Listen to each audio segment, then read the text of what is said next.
tonight's game.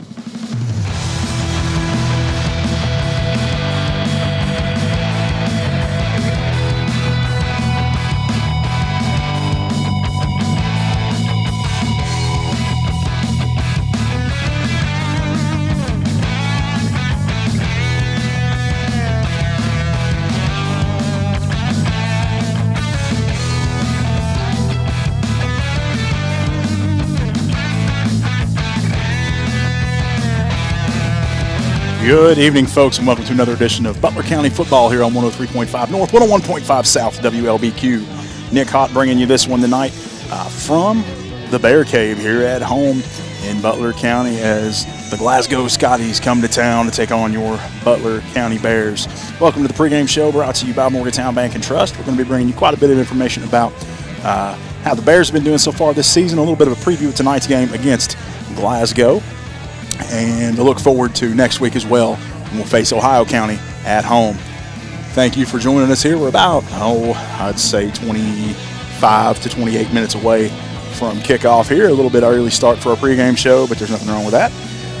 If you are within the sound of my voice on the FM dial, you've still got time to get to this one. So start heading this way. Make your way down to the high school here and support the Bears tonight at home against Glasgow Scotties. Wear pink if you got it. Tonight is kind of a pink out game, it looks like. We've got a lot of pink in the stands, pink on the cheerleaders, and during pregame warm-up, saw some pink socks on our Butler County Bears. This pregame show brought to you by Morgantown Bank and Trust, where we also bring you the Delta Faucet keys to your game coming up here in just a few minutes. If you haven't started following us yet on social media, make sure you do so. We are at WLBQ Radio on YouTube, and you can find us on Facebook at 1015 WLBQ. We'll bring you our sporting events, both football and basketball, men's and women's, on both of those streaming services this season. We're trying some new things this year with YouTube. It's working pretty well, but we're also keeping the Facebook stream going as much as we can as well.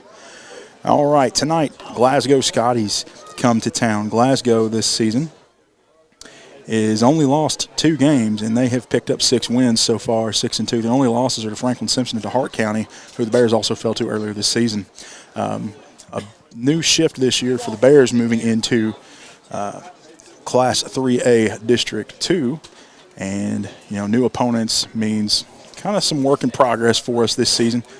Bears have struggled a little bit after their start, only winning 1 against Russellville to start off our season, and since then we have had heartbreak after upset, and it's just going the way it's going right now. 1-7 is your Bears record this season. Last week on the road at Adair County, lots of questions after that game, but none about the Bears defense really, as we held them to 33 points to our 13. But the big question really walking away from that one was there were some questionable calls and some challenges in the stands from what we understand after that game, but everybody made it back okay, and we're glad to be done with it. So looking forward this week to Glasgow. So far for the Bears this season, Garrett Phelps, number 8, thrown 73 completions for 137 out of 137 attempts, 5 touchdown passes for him so far this season, 126 yards per game. He's also rushed the ball quite a bit. Our lead rusher this season, 214 yards on 71 attempts. He's averaging about 26, almost 27 yards per game. Behind him, we've kind of got a committee of running backs here. Lonnie Phelps, number 24, has picked up 203 rushing yards this season. Gage Beasley with 190. Trevor Joyner, 103. Jay Peralta has run around a little bit from that wide receiver spot. A little bit of jet sweep action for him for about 50 yards this season. Overall, 12 rushing touchdown for the Bears, 6 for Garrett Phelps, 2 for Lonnie Phelps, and 2 for Gage Beasley and Trevor Joyner each. Through the air, Gage Beasley has picked up 481 total yards on 24 receptions. Trevor Joyner with 130 yards on 12 receptions. 109 yards for Kellen Meredith, again on 12 receptions. 93 yards for Jay Peralta. Quite a few of those came in last week as he picked up 3 straight first downs before going out with an injury, but returning to the game very quickly. Saw him in pregame warm-ups today. He's out there getting it done tonight for the Bears as well. Expect to see Jay Peralta out there. Overall, 4 touchdown passes for Gage Beasley and 1 for Dylan Hudnall, his only catch of the season, resulting in a 3-yard touchdown. On the defensive side of the football, the Bears have forced 5 fumbles and recovered them. 2 for Heath Chaney, 1 for Will Bryant, 1 for Will Amos, 1 for Logan Hargrove. And then Lonnie Phelps knocked another one loose that Heath Chaney picked up one week. And on defensive tackles, let's talk about some of these players here. Lonnie Phelps has picked up 49 total tackles so far this season. Your leader in tackles for the Bears. Gage Beasley with 48. Dylan Hudnall with 47 tackles. Heath Chaney, 41. Trevor Joyner, 37. Will Amos, 37. Jay Peralta, 26. And Everson Padilla, 25. And then finally on defensive takeaways for the Bears, we've had 8 total interceptions. Gage Beasley with 3, Garrett Phelps with 3, both of them holding down that secondary for the Bears. And then 1 apiece for Jay Peralta and Trevor Joyner. That is stats for your Bears throughout this season. For the Glasgow Scotties, let's talk a little bit about what we're going to be facing against them tonight. Lined up at quarterback will be Easton Jesse, 1,465 yards through the air on 90 completions so far this season and 16 touchdown passes. So definitely be airing the ball out a little bit on the Glasgow side of the football. From the ground game standpoint, Easton Jesse has picked up 346 yards on 76 attempts, so he's kind of a dual threat. We're going to have to keep an eye on that. Cameron Bull, 225 yards this season on 38 carries, 215 yards on 48 carries for Gavin Neal, and 199 on 33 carries for Mason Arms. We'll be talking through some of these names throughout the game as we're going to call them as they run the football and catch it. Rico Crowder is your lead receiver for the Scotties so far this season, 524 yards on 25 receptions. Overall, only 2 fumbles recovered, but 9 interceptions for this Glasgow crew. So let's get a little bit into our Delta Faucet Keys to the Game, brought to you by Delta, who has the keys to your successful career. Go to delta.com and apply to join Delta's winning team. I think for the Bears tonight, one of the focuses is going to need to be moving that football around a little bit the same way we did last week against Adair County, going into that wishbone look and, trading out between Gage Beasley, Trevor Joyner, and Phelps to see who's going to, have the hot hand on that particular drive, but then, not getting too one-dimensional on the run. That's something that worked really well last week against Adair County. It would be great to see us come out and do the same thing this week. Another thing we're going to focus on, as we always do, is we need to cut down on the number of turnovers that the Bears are going to experience tonight. If we can control the turnover ratio tonight, we got a good chance of controlling this game, I think. Keeping it in our hands more often is going to help us and keep our defense from having to make so many stops as they've had to do throughout the season. All right, as we're winding up with these warm-ups, about 20 minutes left before football. There's some special recognition going on tonight, some Hall of Fame moments for some folks in our community, and we're going to be bringing you a preview of that at halftime. Jason Jones will be joining me from Morgantown Bank and Trust, who's also a sponsor of our pregame show and first quarter. But Jason will be coming in to help us walk through some of the Hall of Fame presentations tonight, so make sure you stay tuned at the halftime show.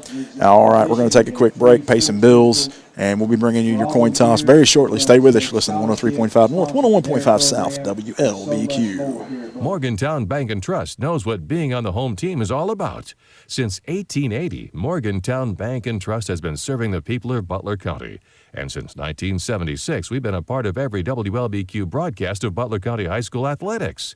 As your only home-owned independent bank, we want to be a pillar of the community. And we work hard every day to give you exceptional professional service from people you know and trust. Good luck, Bears, from Morgantown Bank and Trust. Equal housing lender, member FDIC. Has your car been damaged by a deer, ditch, or distracted driver? If so, Chad's Record Service and Body Shop can help get your car back on the road. The pros at Chad's are licensed and insured and will work with your insurance company to make your car like new again. Chad's also offers 24-hour record service, so when the unexpected happens, you won't be stranded on the side of the road. Call Chad's for a free estimate at 270-526-4005. And remember to request Chad's the next time you need a tow. Parkway Cars and Tires is your low-price leader in this area. If you find a better price, let us know, and we'll beat it. That's simple. Our over 30 years of experience and multiple distributors allow us to be your #1 tire store in the area. We always give free rotation and balancing on every purchase. Not only tires, but we do brakes, alignments, and much more for all your service needs. As always, honesty is our policy. Schedule an appointment at 270-526-5732. Thank you, and God bless. For more than 50 years, the Farm Boy has been a staple of the Morgantown community. Not only is it the premier spot for down-home country cooking, but it's the best place to catch up on all the local happenings with good friends and family. Daily specials are always available, including all-you-can-eat Catfish Fridays. If you're looking for the best down-home country-style meal this side of the Green River, visit the Farm Boy today. Located at 635 West G.L. Smith Street in Morgantown. The Farm Boy is now open on Sundays from 5 a.m. to 3 p.m. The athletes aren't the only stars in the Butler County school system.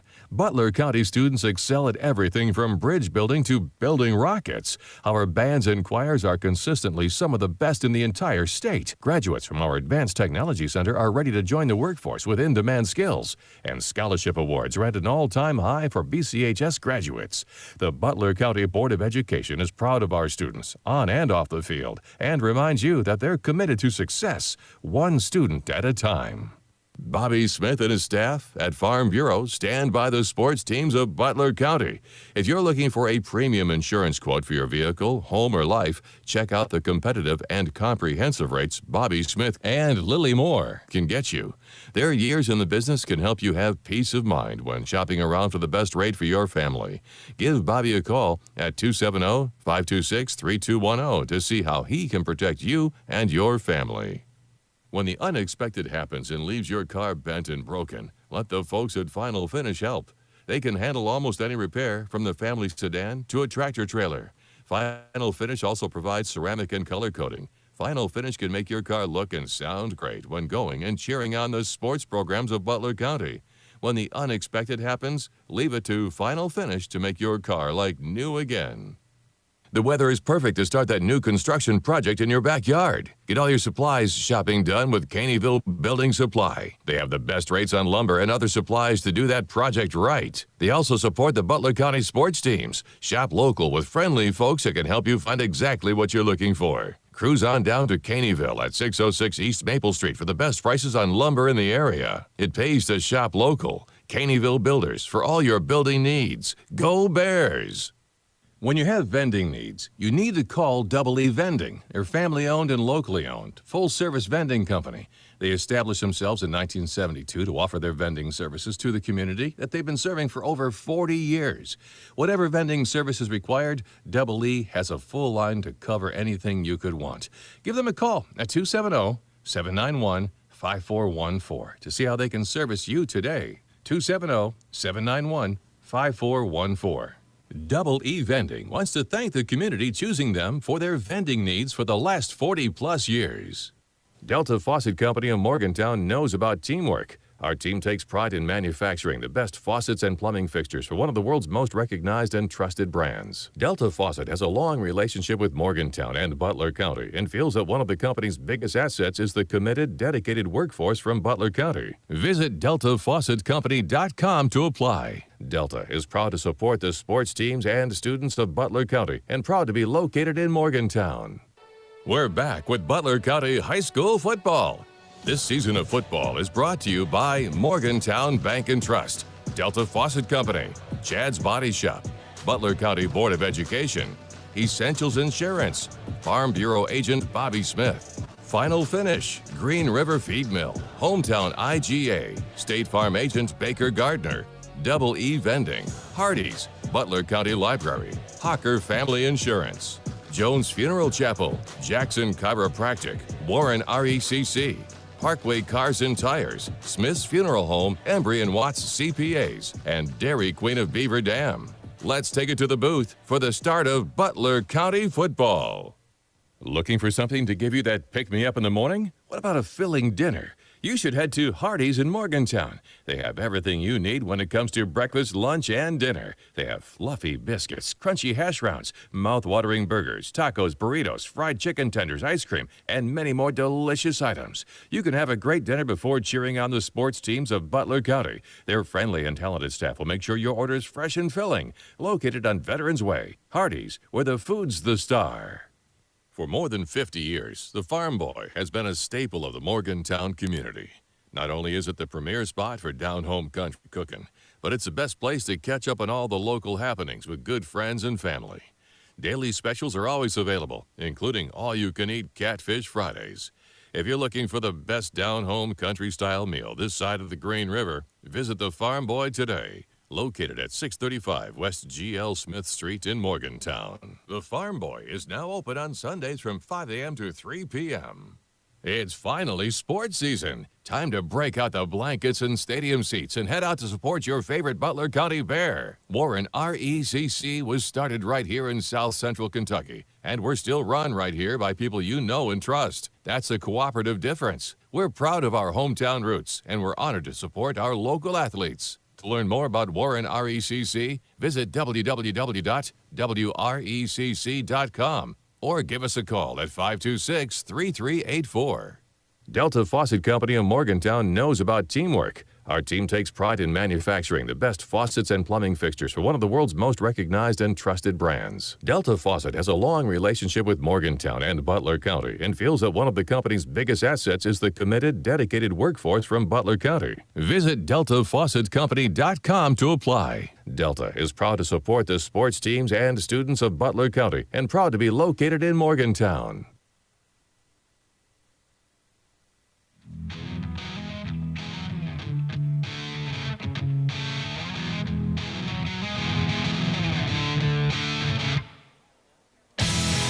Good evening, everybody, and welcome back to the Morgantown Bank and Trust pregame show here on 101.5, 103.5 WLBQ. Butler County Bears at home against the Glasgow Scotties tonight. They're getting ready now for the national anthem, very special presentation, so we're going to go live to that. Keep it right here.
There, we've got it back again.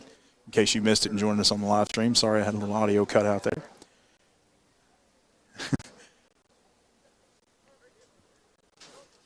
Our national anthem was brought to you tonight by the Butler County High School Marching Band, as well as your colors presented by a very special presentation tonight, your Butler County Bears and the Glasgow Scotties presenting the colors for you this evening. All right. Once they clear the field, we will be back to the pregame show here in just a moment. While they do, we're going to go back to commercial, so stay with us. Listen to 103.5 North, 101.5 South, WLBQ. Hawker Insurance is a proud supporter of our Butler County sports programs. Since our early beginnings in 1926, Hawker Family Insurance has become a leader in providing quality protection for thousands of individuals and families throughout our region. Our basic belief in providing only the best in coverage and personal service is just one of the many reasons why today More than ever, people are moving up to the Hocker family difference of quality insurance protection. Give us a call at 526-3851 or stop by our offices at 115 North Main Street here in Morgantown. Go Big Blue. Morgantown Bank and Trust knows what being on the home team is all about. Since 1880, Morgantown Bank and Trust has been serving the people of Butler County. And since 1976, we've been a part of every WLBQ broadcast of Butler County High School athletics. As your only home-owned independent bank, we want to be a pillar of the community. And we work hard every day to give you exceptional professional service from people you know and trust. Good luck, Bears, from Morgantown Bank and Trust. Equal housing lender, member FDIC.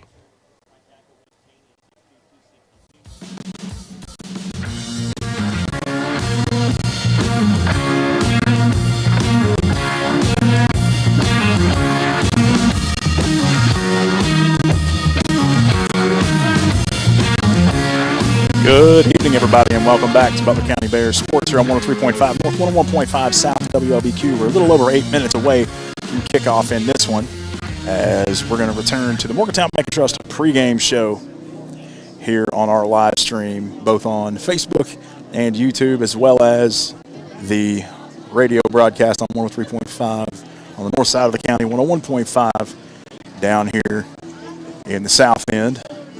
If you are listening to us on the radio, you've still got probably quite a few minutes to make it to this one. There's some empty space in the stands. Why don't you head on up this way, wear your pink to support breast cancer awareness tonight, and come on out and watch the Bears. Lots of folks in the student section sporting the pink this evening. Cheerleaders got some pink, as well as the Bears socks are pink tonight. We don't have pink jerseys necessarily, but we do splash some pink in there where we can. Glasgow Scotties will be wearing the white and baby blue. Your Butler County Bears will be in blue shirts, black pants with pink socks tonight. Stay tuned during the halftime show this evening for a very special presentation made by Mr. Jason Jones from the Morgantown Bank and Trust, as we're going to honor some folks in the Hall of Fame tonight for Butler County. Heading out for the coin toss this evening before the team runs through the tunnel. It's going to be number 73, Blake Toms, number 8, Garrett Phelps, number 1, Jay Peralta, and number 11, Gage Beasley. Be making sure we bring you that coin toss here in just a moment. Stay tuned next week as well. Next Friday night we'll be at home again against Ohio County Eagles. Always a great game between the Bears and the Eagles. Definitely encourage you to head out to that one if you're able to. Try to make it out here and watch the Bears take on the Eagles. All right. Ref is having a conversation with the Bears captains before we head to midfield for the coin toss with Coach Brandon Embry there in the pink shirt, if you're watching with us. We're about 6 minutes away from kickoff here. And stay tuned throughout the broadcast. We're going to try to bring you some updates and some potential games tomorrow on the NCAA schedule. Make sure we keep you up to date on what's happening in Big Blue Nation as well as for Kentucky's football. All right, we're going to hopefully head to midfield here in just a second. The ref's got to figure something out before they walk out there. As they do, we want to give a special shout out to all of our sponsors for tonight's game. Pre-game show in first quarter brought to you by Morgantown Bank and Trust. Your second quarter will be brought to you by Chad's Auto Body and Wrecker Service. Third quarter by the Butler County Board of Education. Fourth quarter by the Essentials Insurance Group. Post-game show will be brought to you by Dairy Queen of Beaver Dam. Your keys to the game earlier in this pregame show were brought to you by Delta Faucet Company. Kentucky Farm Bureau agent Bobby Smith will bring you your first downs tonight. Final finish sponsors our Red Zone. IGA Hometown will have your IGA Hometown Player of the Game. And then the play of the game will be brought to you by Green River Feed Mill. Also want to give a special shout out and thank you to a couple other local businesses that are helping our students out at Butler County this season. Chad's Auto Body and Wrecker Service and Dr. Hamad's office have partnered together to make sure that your Butler County students only have to pay $1 to enter sporting events for the remainder of the year. It's going to be football and basketball. And also, stay tuned through tonight. We're going to talk about some of that basketball schedule that's upcoming for the Bears pretty soon. All right, final instructions, maybe, from the White Hat to the Bears before they head to midfield. Maybe. You seem to be getting quite the lecture. Not quite sure why. Maybe there's just a few things they're trying to kill some time with, I imagine, as we're down to 4:15 to the start of this game.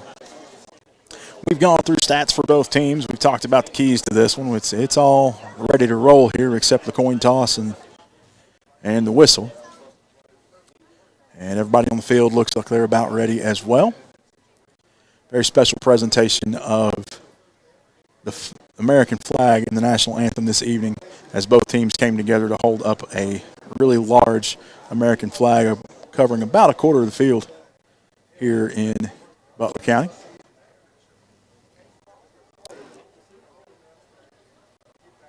A couple other community events we want to make sure we mention coming up soon. Of course, we got Trick or Treat that'll be coming up on Halloween, but then after that, on Friday, November the 3rd, will be the Radiothon for the Morgantown Mission Thanksgiving food baskets. Baskets are $30 a piece.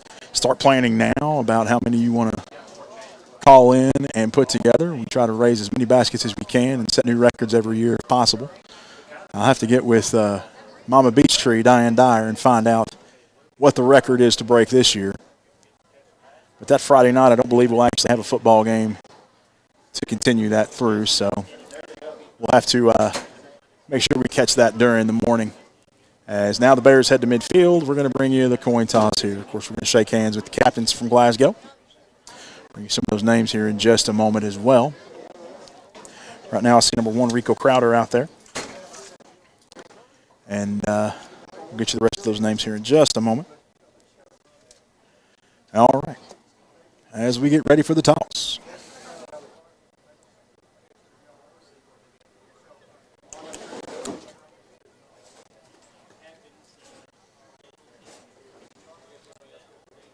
Maybe.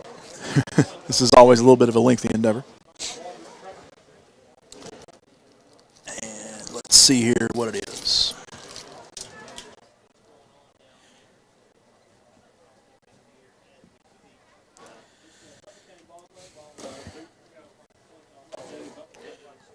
As we mentioned, make sure you're here next week as the Bears take on Ohio County here at home. All right, here we go. Getting ready for the toss. Glasgow will call it.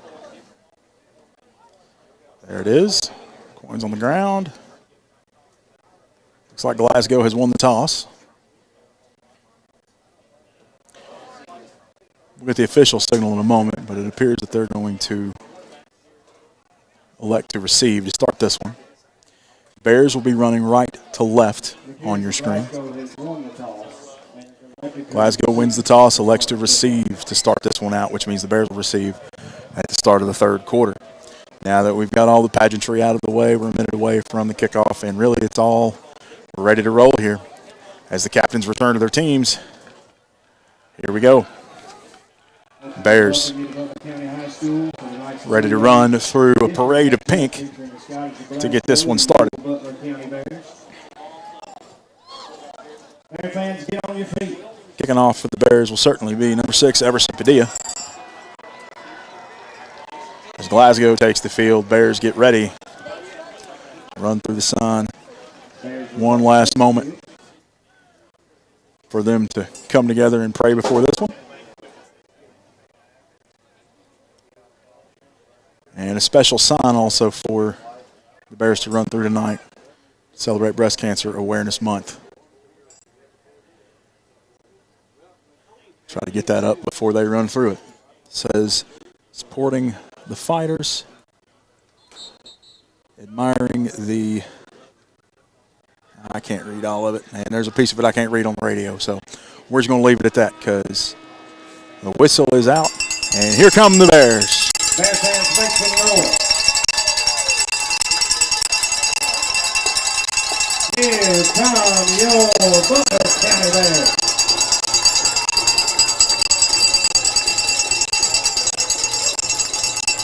All right, as we clear the field now and get ready, there's 12 minutes on the clock to start this first quarter, brought to you by Morgantown Bank and Trust. And here we go, folks. Once again, if you're not out here at this game, start making your way out here. You got plenty of time. 4 whole quarters to play. You can probably make it for the end of the first one. Again, stay tuned at halftime as we will be bringing you a special presentation by Mr. Jason Jones, Morgantown Bank and Trust. Got some folks watching with us on Facebook. Give us a shout out. We'll give you one as well. Got Gary Thomas Moore, Michael Johnson, Linda Reiner, Teresa Goodall, Martha Higgs, all watching with us, saying go Bears. And folks, we do have some folks who are trying to put comments up on our stream tonight saying that you should go to a different link to watch it. That is all spam.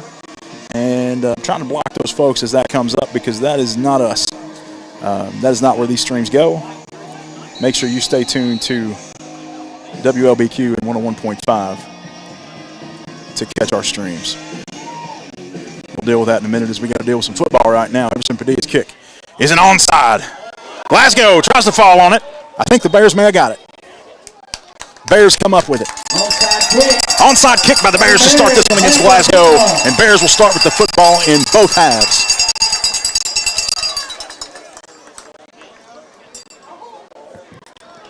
There's the official call. Kick was recovered by Everson Padilla, the kicker.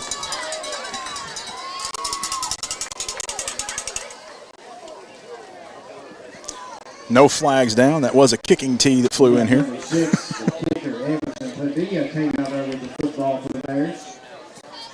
Interesting start for the Bears as the offense comes and takes the field. Garrett Phelps, he's going to line up in the pistol with Lonnie Phelps lined up behind him. 4 tight ends, split 2 and 2.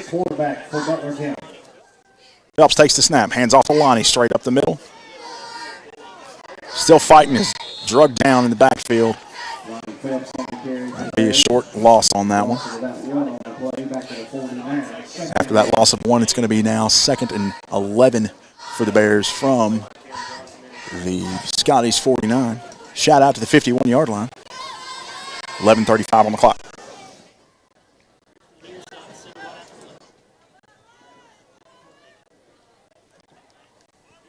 Phelps takes the snap. Screen pass. Intended for Jet Johnson. Goes through his hands.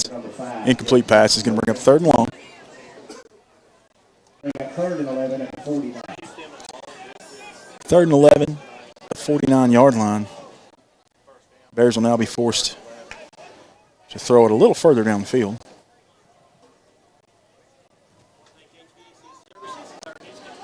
All right, again in the pistol. Split 2 and 2. High snap. Phelps comes down with it. Runs to his left. He's going straight for the sidelines on the Glasgow side of the football field. He's hit out of bounds for no gain, maybe even a short loss on that one.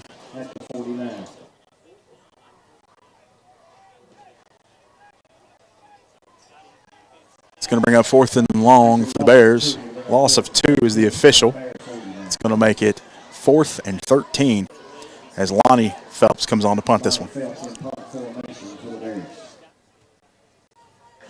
Phelps. Low snap at his feet. Catches it, makes something out of it, gets that punt out. And it takes a Butler County bounce inside the 10. And it is down by Everson Padilla at the 8-yard line. Heck of a start for the Bears here, as they're going to push Glasgow to start deep in their own territory at the 8-yard line. Now, folks, do me a favor if you're watching with us on Facebook. If you see another one of those comments pop up advertising a stream elsewhere of this game, please report that comment and we'll get that person banned from our streams because those are not ours. All right, Glasgow takes the snap, drops back with a foot in the end zone. He throws it deep to number 14. He catches it at the 45. He's across the 50, the 30, the 20, Only person that can stop him now is Gage Beasley, and he does inside the 5. That was number 14, Jarek Martin on that reception. From the 8-yard line all the way down to the 3. That's let's see here, a 89-yard catch for a first down.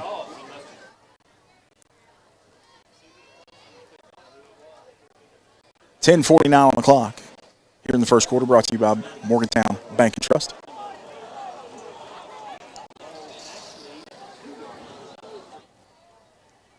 As Bears get ready to defend this one, try to see if we can keep these Scotties out of the end zone.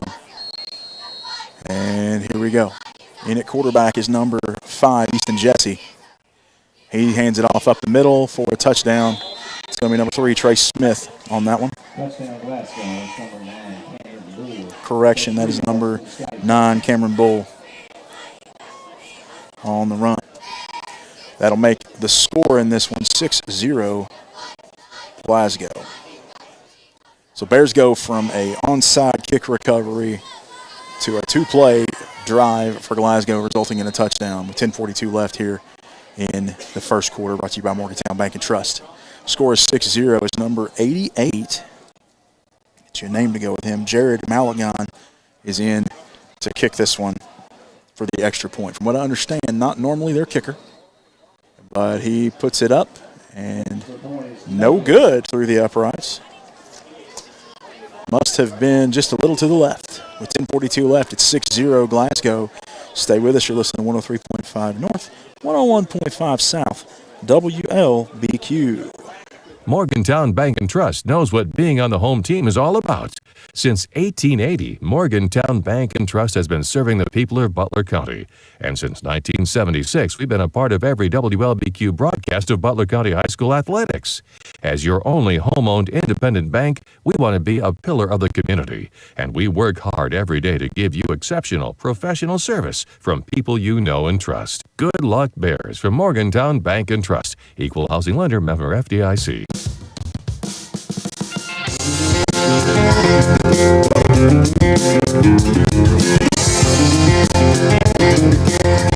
Good evening, folks, and welcome back to football here on 103.5 North, 101.5 South, WLBQ. Nick Hott bringing you this one from Butler County as the Bears are at home taking on the Glasgow Scotties. Scotties up 6-0 with 10:42 left after that touchdown. And kickoff here by the Scotties is picked up by Garrett Phelps, and he is down to the 30. So the quarterback in there returning that kick. 10:36 on the clock. He had a 5-yard gain on that return, and that is going to bring up the Bears on offense at the 30-yard line. Very special shout-out tonight to Jason Jones and Morgantown Bank and Trust. Jason going to be joining us here at the half for special presentation for the Hall of Fame tonight. So make sure you tune in for that. So we got a few people watching with us on Facebook, trying to keep an eye on things there to make sure that we don't have any more of these junky spam comments coming in there. And that whistle is blown, play is dead. Looked like a direct snap to Gage Beasley.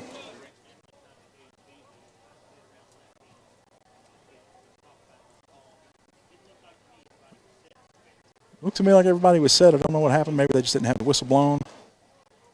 It was a false start on the Bears. Somebody must have budged. That's going to 5-yard penalty against the Bear.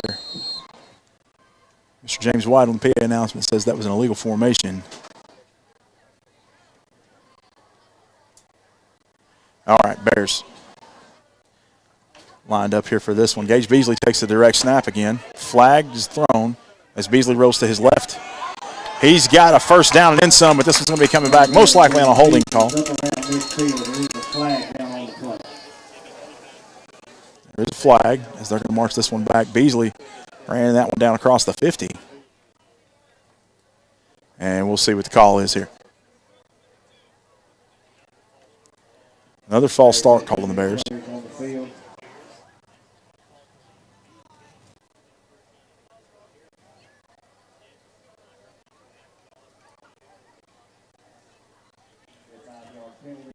Another 5-yard penalty against the Bears backs this up to the 20, and it's going to make it now 1st and 20 from the Bears' 20. After 2 false start penalties, it's going to back them way up. Now, in the backfield with Phelps, we've got the trio here. Beasley. No, actually, Beasley's running some quarterback here as he throws it deep to Phelps, who is hit before he touches the ball. Everybody in the Bears stands is wanting a false or a pass interference call. It's not coming. It's going to remain at the 20-yard line. It's going to make it 2nd and 20 now for the Bears. Looks like we've got a different look here than we've had all season. Gage Beasley is taking the snaps, and they're running Phelps at some wide receiver, but Phelps is still calling the plays here. So Phelps is still your field general right now, even though he is not lining up at quarterback. Very interesting situation here for the Bears, as Beasley has taken the last 3 straight snaps. Now, Phelps is back at quarterback now. Beasley out to wide out on the left side, trips to the right, and Lonnie Phelps lined up behind him in the pistol. Phelps takes the snap. Heaves one down to Beasley, and it's just a little underthrown. Beasley with an incomplete pass, and that'll bring up 3rd and long for the Bears. 9:54 on the clock.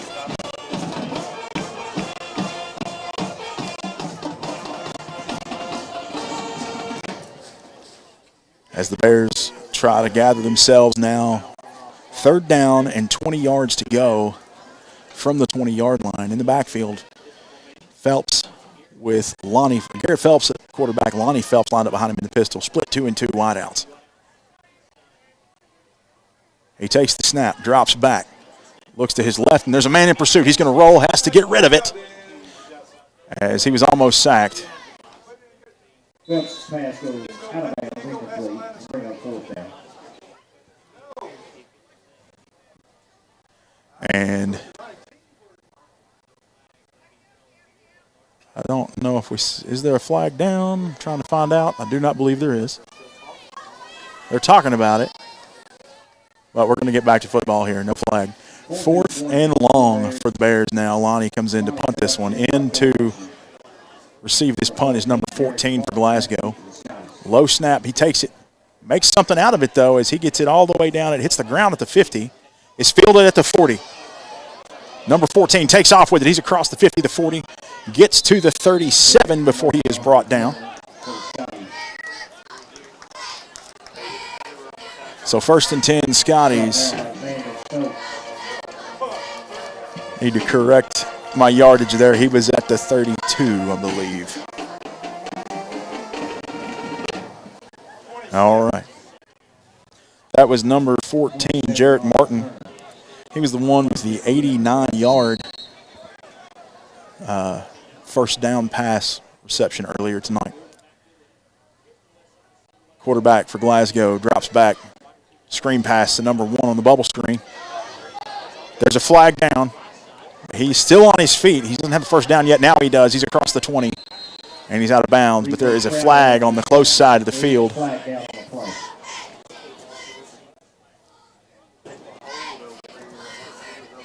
Jesse's screen pass, I mean, he certainly ran 40 yards, but most of it was sideline to sideline. The call is holding against the Scotties. That'll back them up, and they will replay first down.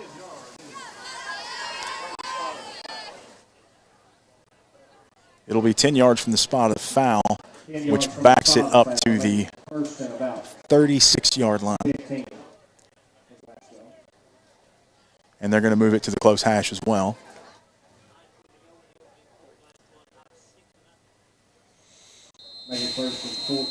First and 14 at the 36-yard line. Scotties not got to make their way all the way down to about the 23 for a first.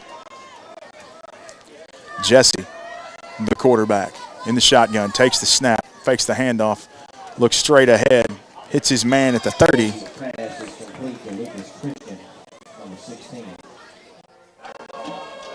That was number 16, Lucas Christian. Gain is to the 26. It'll be now 2nd and 5 for the Scotties. Bears defense in on this one.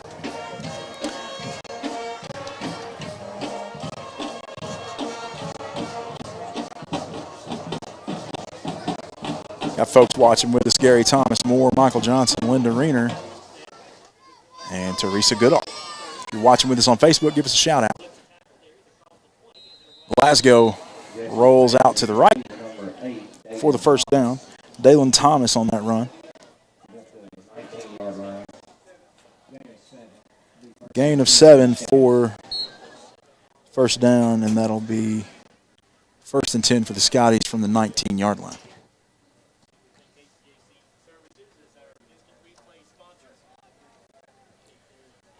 All right, Glasgow back on the ball. Jesse under center, fakes the handoff. He's looking into the end zone. Overthrows his receiver. Incomplete pass intended for number 19, Davey Williams. Bring up 2nd and 10 for Glasgow from the 19-yard line. And don't look now, but I think Mr. Jason Jones is in the house. May have to have him over here in a little bit. Got Betty Phelps watching with us tonight. Thanks for joining us, Betty. Glasgow under center. Takes a snap. Handoff up the middle immediately. Tackled by the Bears. That was Lonnie Phelps on the tackle. Lonnie Phelps on the tackle for the Bears.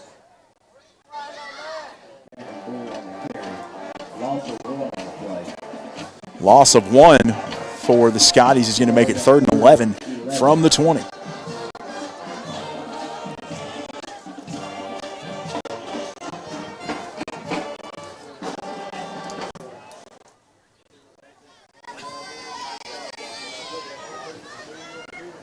Glasgow in the shotgun, trips to the left, single wide out to the right, takes a snap. He drops back. He's looking to his left. Man in pursuit now, and he's tackled at the 22. Logan Hargrove with that tackle. It's going to bring up 4th down, and we'll say 4th and 7 for the Scotties from the 17-yard line. And they're going to have to decide what to do here because from what I understand, there's been some changes at the kicking game, and this is a little outside the range of what their current kicker was hitting in pregame. So this is 4-down territory for the Scotties. All right, Jesse, the quarterback, in the shotgun, single back, split wide, 2 and 2. He's looking off to his right. He's got Logan Hargrove in pursuit. Pass to the end zone is broken up by Gage Beasley. That's going to be a turnover on downs. Bears will take over the football at the 22-yard line. 1st and 10, Bears. 6:26 left to go in this first quarter, brought to you by Morgantown Bank and Trust.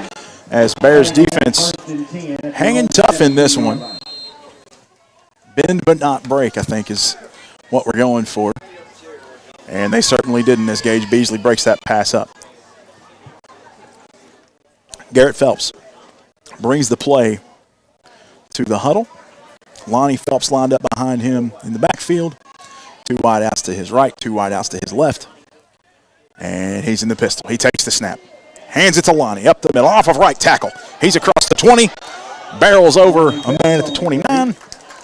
Gets up to the 30 for Kentucky Farm Bureau agent Bobby Smith. First down. 6:18 on the clock.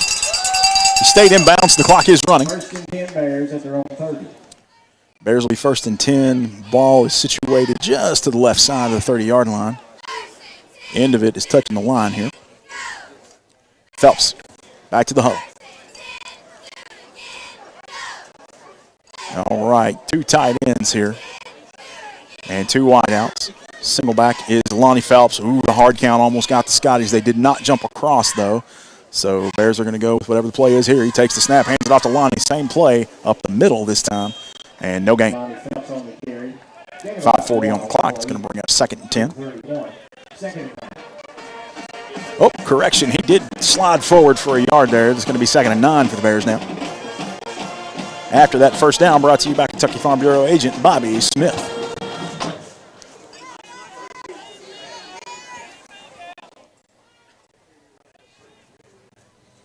All right, Bears back on the line, 2nd and 9 from the 31. Phelps and Phelps in the backfield, 2 tight ends, 2 wideouts. Takes the snap, rolls, looks left to Gage Beasley. He's got it for a gain of about 7. 4:55 or coming off the clock here as the Bears are going to roll forward to the 38-yard line. That'll make it 3rd and 2. We'll call it a long 2 short 3. All right, just under 4.5 here in this first quarter. Bears are driving.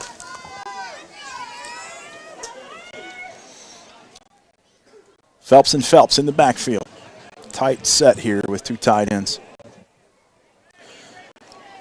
2 wideouts, 1 split way down here to the sideline away from that hash.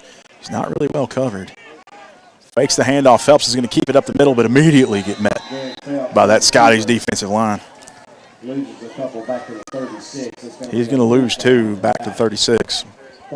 It's going to bring up 4th and 4. Bears have to calibrate here and determine what we're going to do. Looks like we're going to stick with it on 4th down as Phelps is still in.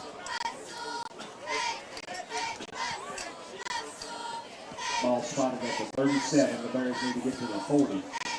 Would not shock me to see another hard count. See if they jump. Then maybe we time out into a punt situation here. Tight set here.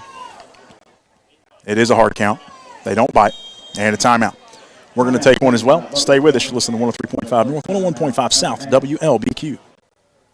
Parkway Cars and Tires is your low price leader in this area. If you find a better price, let us know, and we'll beat it. That's simple. Our over 30 years of experience and multiple distributors allow us to be your #1 tire store in the area. We always give free rotation and balancing on every purchase. Not only tires, but we do brakes, alignments, and much more for all your service needs. As always, honesty is our policy. Schedule an appointment at 270-526-5732. Thank you, and God bless.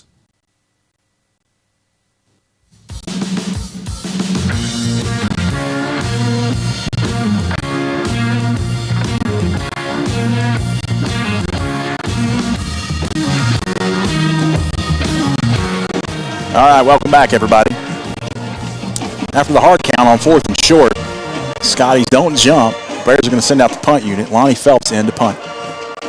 3:27 on the clock. Ball is currently set at the 36-yard line. Phelps is standing at the 21 to punt this one. Great couple punts so far tonight for Lonnie. 1 returned for quite a bit. Good snap. Good kick. It is going to drop around the 25, be fielded at the 20 by number 14 for Glasgow. He's going to roll up their sideline and get knocked out of bounds. Number 14, Jarek Martin on that return. And that's going to give Glasgow the football here at their own 42-yard line.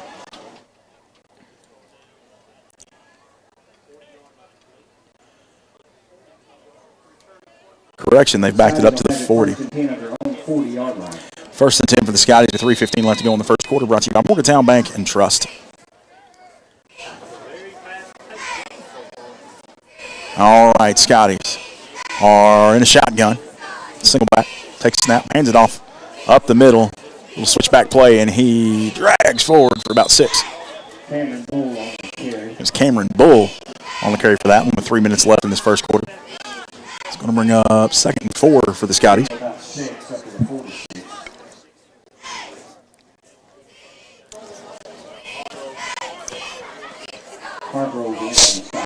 Logan Hargrove on that tackle. And now it's going to be 2:45 before this ball is snapped. Bears putting a rush on. Hargrove getting in the backfield there, but not before screen pass is thrown off to the sideline. Number 1, Rico Crowder. He's going to roll forward for a 1st down for Glasgow.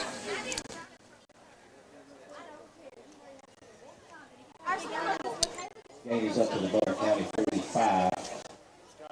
And 11. 1st and 10 for the Scotties.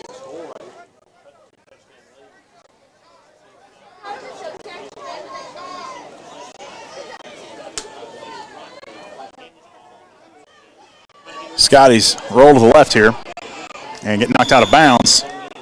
Cameron Bull on the carry. Cameron Bull runs that one to the sideline. Walker on the stop for the Bears. Getting the message here that they Andy Valley today. scoreboard is not correct here. We're just having some issues with getting the names up there right now. We'll get that fixed at our next break. It is 6-0 Glasgow against your Bears. 2 minutes left in this one.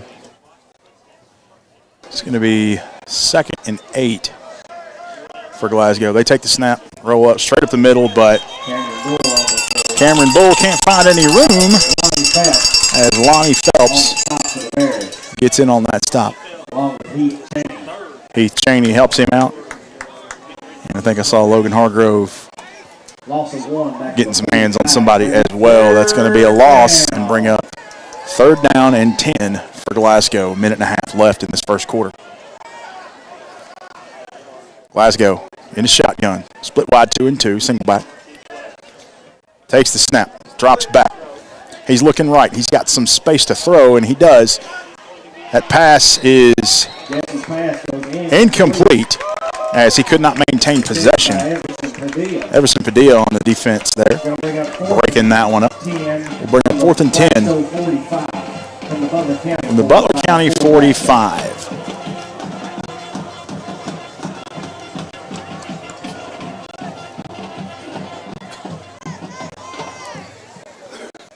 Minute 15 left in this one.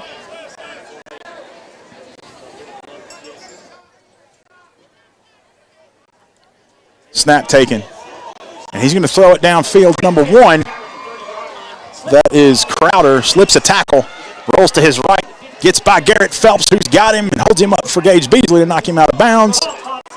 Ball came loose. Bears recover on the fumble.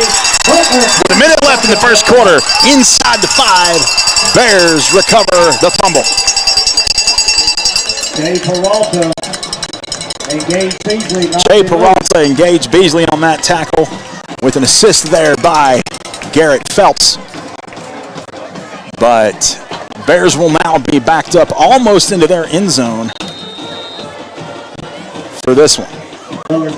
So Bears will take over. 1st and 10 at the 4 is the official.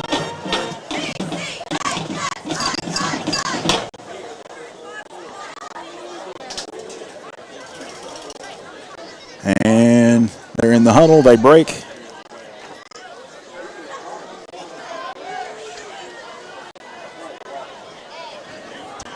And here they go. Snap taken by Phelps. He's going to roll to his right on the keeper. No, that was to Gage Beasley on the direct snap. He gets forward to maybe the 5. So after a very short gain, we're going to call this 2nd and 8 from the 6. Under a minute now for the Bears in this first quarter.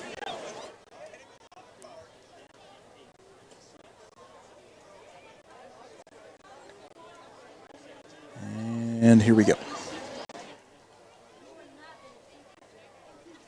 Bears lined up again. Phelps in the backfield, takes the snap, rolls to his right, has to throw it.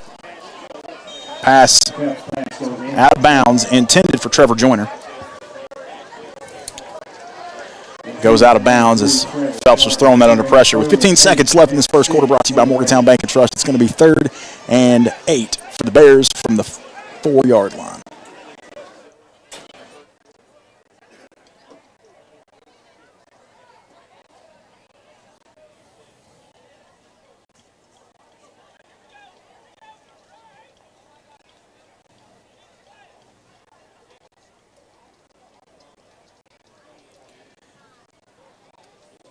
All right. Bears come back out. 3rd and long now. Got to get to about the 15 to make this work. Phelps drops snap, picks it right back up, and throws a pick. Pass intended for Gage Beasley. Beasley wasn't ready for it. I believe there was a miscommunication on that route. That was picked off by number 14, Jarek Martin. First defensive score of the season for the Scotties. It's going to make it 12-0 Glasgow on the pick six. 8.6 seconds left in this first quarter. 12-0 Glasgow as they come out for the point after. Looks like they're going to go for two here after the missed kick on the first touchdown. Glasgow under center, takes a snap, hands it off straight up. No, he keeps it on the run and barrels into the end zone on the fake. Kanan Allen on that run. We got a Bear a little shaken up there. That's going to make it 12-0. He's back on his feet, and we're going to take a break. Stay with us. Listen to 103.5 North, 101.5 South, WLBQ. The Essentials Insurance Group supports our local Butler County student athletes and offers some of the most affordable coverage for life, health, Medicare supplements, Medicare Advantage plans, Part D plans, long-term care, cancer, short-term disability, long-term disability, dental, and vision. Call 270-999-1609 today for a free quote, or stop by and see Gina Tynes, Robin Adcock, or Melissa Johnson at their offices located at 115 North Main Street in Morgantown. The Essentials Insurance Group. We protect what matters most. Go Bears.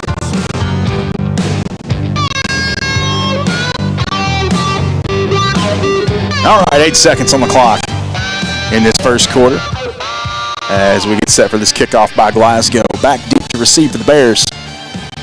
Gage Beasley. And then we got Garrett Phelps and Jay Peralta backing him up as Glasgow gets set to kick. We got number 88 kicking this one. Malagon.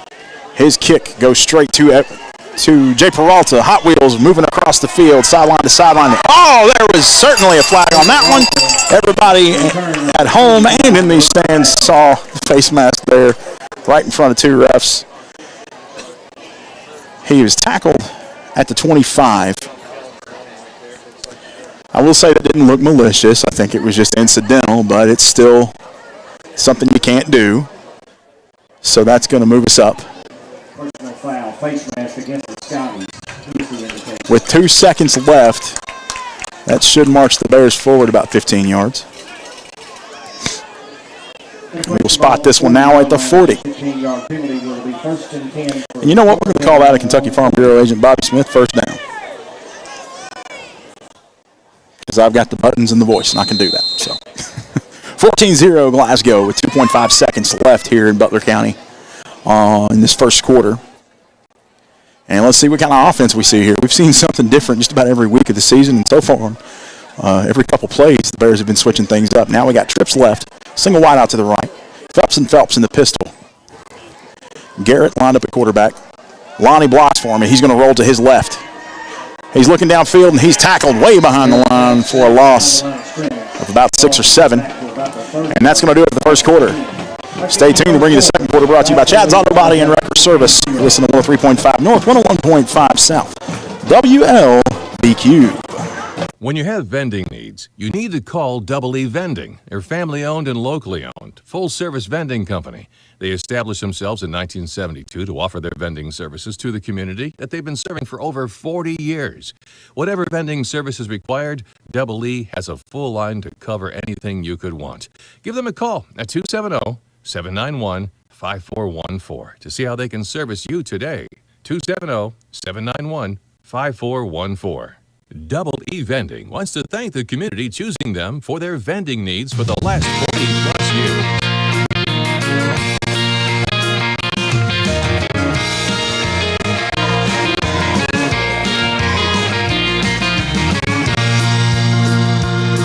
Good evening and welcome back, everybody, to the second quarter of action brought to you by Chad's Auto Body and Wrecker Service here at Butler County. Score's currently 14-0. Glasgow Scotties lead over your Butler County Bears. Bears with possession. And after the sack, it's going to make it second down and about 20 yards to go as the ball is on the 30, and we got to get it across midfield before we get that next first down. Phelps will be leading the Bears back out after that sack. we'll see how this goes. If you're watching with us on Facebook, give us a shout out. Let us know you're there. Same for YouTube. We don't get as many people on the YouTube, but hey, we'll take what we can get. Watch it with us. Got Jaden Dockery, Lisa Tutco Walker, and Betty Phelps all watching with us saying, go Bears. All right, 12 minutes on the clock, and we start this second quarter. And what do we got here? A timeout taken by the Bears. So interesting. Coaches must not like what they see or not like a matchup here. We're going to take one as well. Stay with us. Listen to 103.5 North, 101.5 South, WLBQ. Morgantown Bank and Trust knows what being on the home team is all about. Since 1880, Morgantown Bank and Trust has been serving the people of Butler County. And since 1976, we've been a part of every WLBQ broadcast of Butler County High School athletics. As your only home-owned independent bank, we want to be a pillar of the community. And we work hard every day to give you exceptional professional service from people you know and trust. Good luck, Bears, from Morgantown Bank and Trust. Equal housing lender, member FDIC. All right, we're back in this one now. 12 minutes on the clock. We start the second quarter now after the timeout taken by the Bears. In the pistol, Garrett Phelps immediately throws to Gage Beasley through his hands, almost picked off by Jarek Martin, who had the pick six a moment ago. So not quite sure what change was made during that timeout, but eerily similar to how we ended the last drive with a pick. Luckily, it's going to remain Bears football, but it's going to be 3rd and 20 now from the 30-yard line. As Bears break the huddle and head out for this one.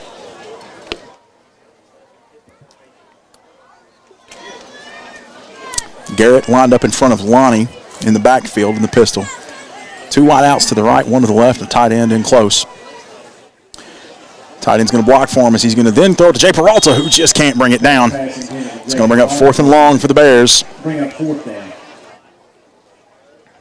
And we're going to switch over to the punt unit here. Lonnie Phelps gets set. He will now be standing around the 15 to 17-yard line for this one. Ball is on the 30. And there's some confusion on the Bears side of the football. Here we go. Waiting on Trevor Joyner to come in.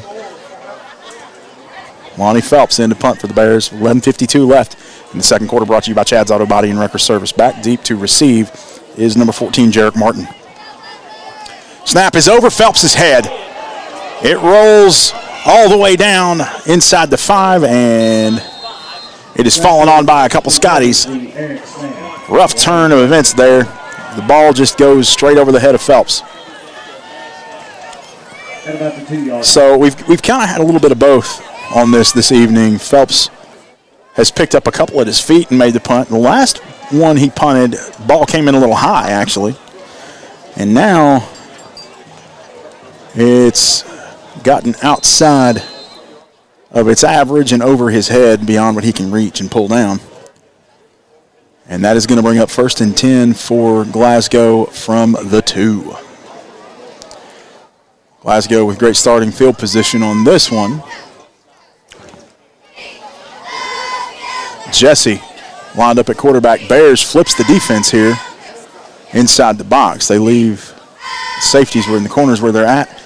Immediately, Jesse tries to roll it up and can't get anywhere, as the Bears defense put a little stunt on him and kept him at the 2. Loss of 1 back to the 3. Officially loss of 1 to the 3-yard line. It's going to be 2nd and goal. 11:20 ticking off the clock here in the second quarter.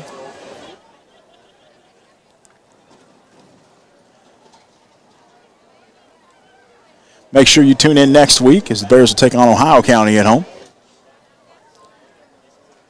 Jesse takes the snap. Handoff now. Can't make it. He gets a second push. Does he make it in? Signal is touchdown for the Scotties. That is going to be touchdown Scotties. And it is going to bring our score here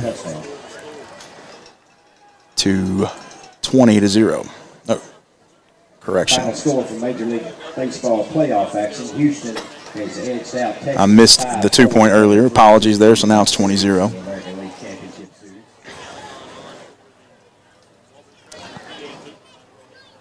All right, as Glasgow gets set for the kick. And the point after. Waiting on the whistle, waiting on an extra Scotty to come out here. He's on the field now. We got a whistle. They're going to have to move it quick on this one. They don't seem to be in a hurry, though.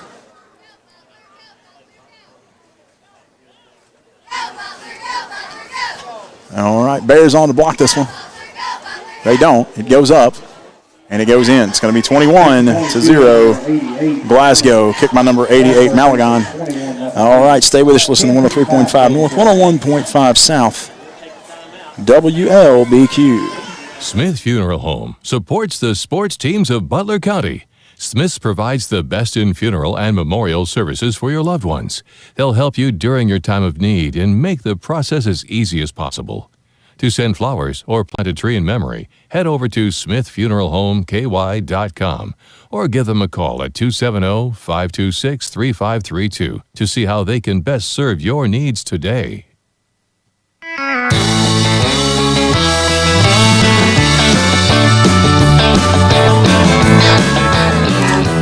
All right, Scotties come in to kick this one off to the Bears, and as they get set, let's talk about a little bit of what we're going to see in the SEC tomorrow. Mississippi State traveling to Arkansas, Tennessee at Alabama, South Carolina at Missouri, Ole Miss at Auburn, and Army visiting LSU.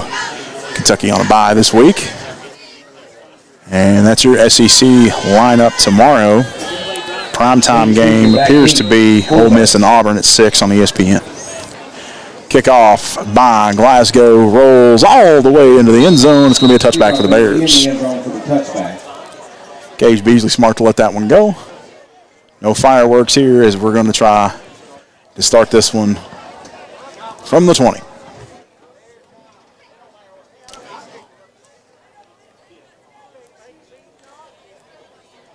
Top 25 action tomorrow. We'll have Penn State at Ohio State, UCF at Oklahoma, Air Force at Navy, Washington State at Oregon, North Texas at Tulane, Minnesota at Iowa, Texas at Houston, and the West Coast game tomorrow night will be Utah at USC.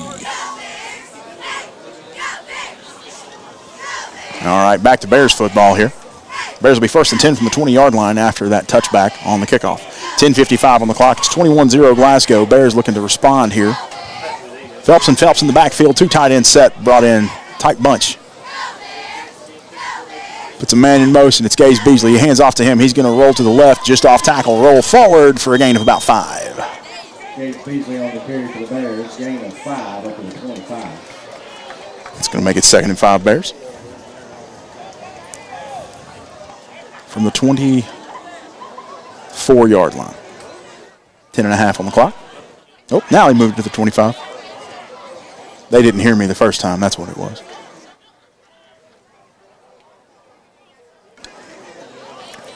Single wide out to the right. Single wide out to the left. Man in the slot on the left side. Bunched up on the tight ends here. Phelps and Phelps in the backfield. They're going to put Jay Peralta in motion. Pass is thrown. Really nowhere. Out of bounds to the sideline. There was what appears to be some extra contact, but no flag. Phelps was rushed, just had to get rid of that one. Doesn't like that he got bumped after he threw it. Can't draw the flag. He's going to bring it back now. It's going to be 3rd and about 6 from the 25-yard line.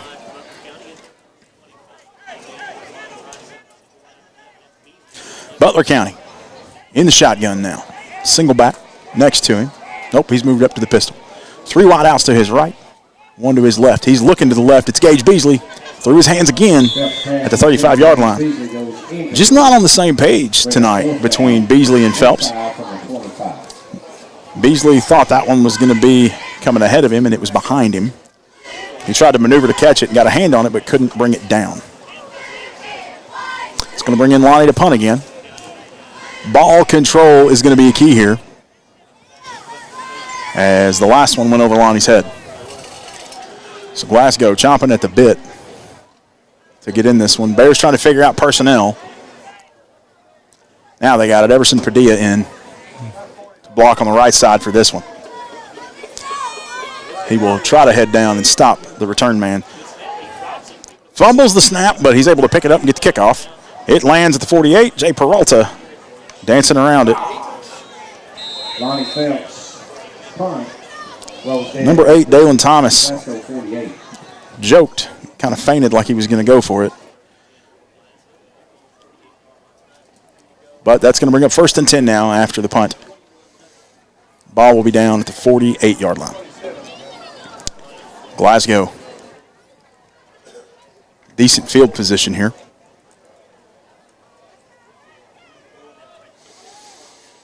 And their offense comes out. Jesse in the backfield, single back, split wide 2 and 2. Bears defense comes in. Bears showing maybe a blitz here. Yes.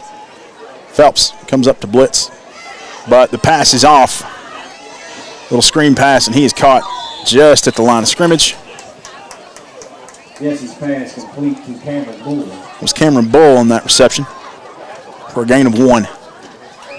9.5 left. 2nd and 9 from the 49-yard line. Shout out to the 51. 2nd and 9. And got a special guest coming in this way with us,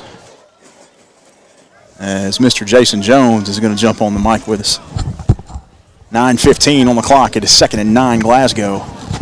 Snap taken, handoff straight up the middle. He gains forward about 5 and keeps rolling. Gets the first down, is brought down at the 35-yard line. Brought down by Lonnie Phelps. Tackle made by Lonnie Phelps.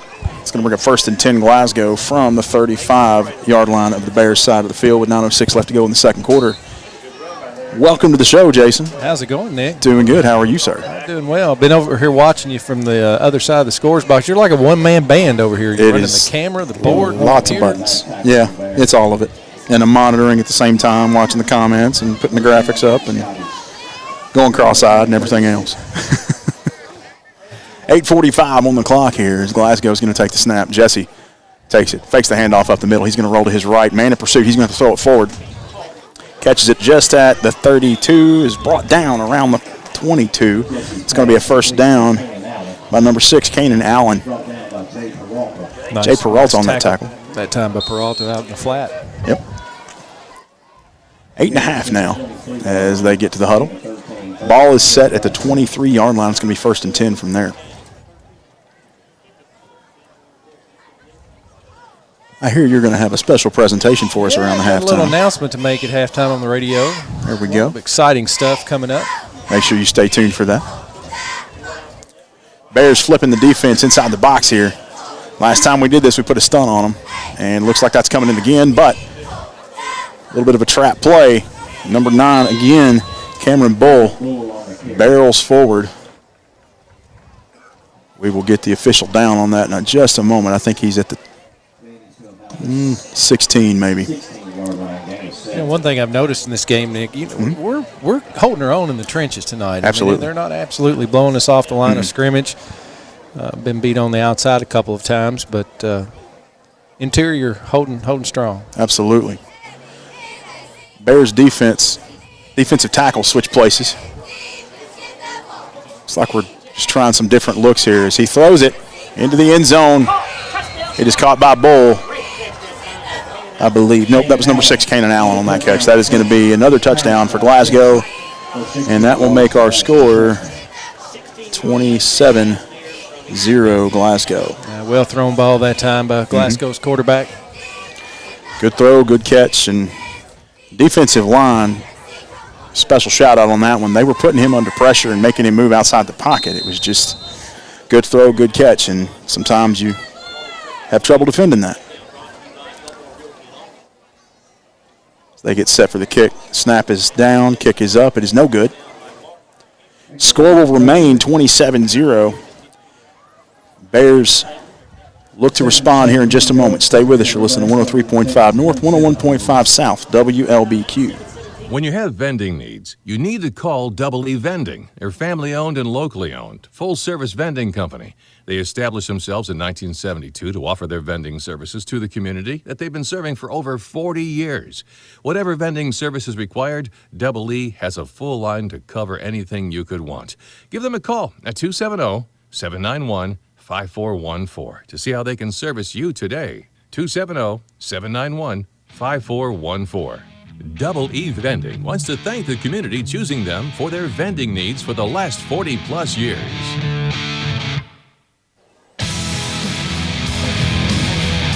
All right, welcome back, folks. 7 minutes and 17 seconds left in the second quarter, brought to you by Chad's Auto Body and Wrecker Service.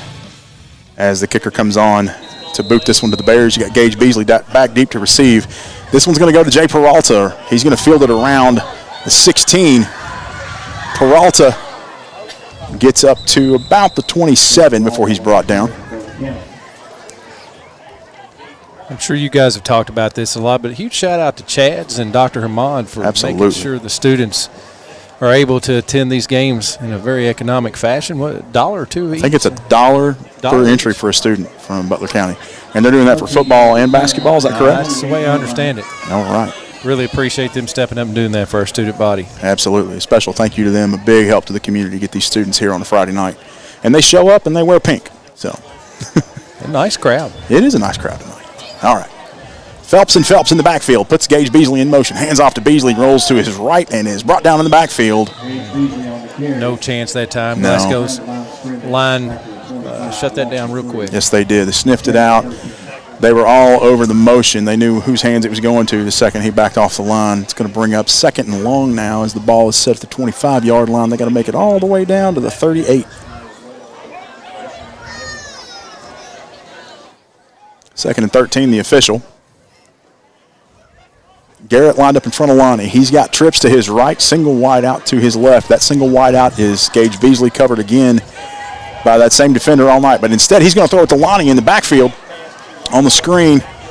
And Lonnie brought down after a loss, backs it up to probably the 21.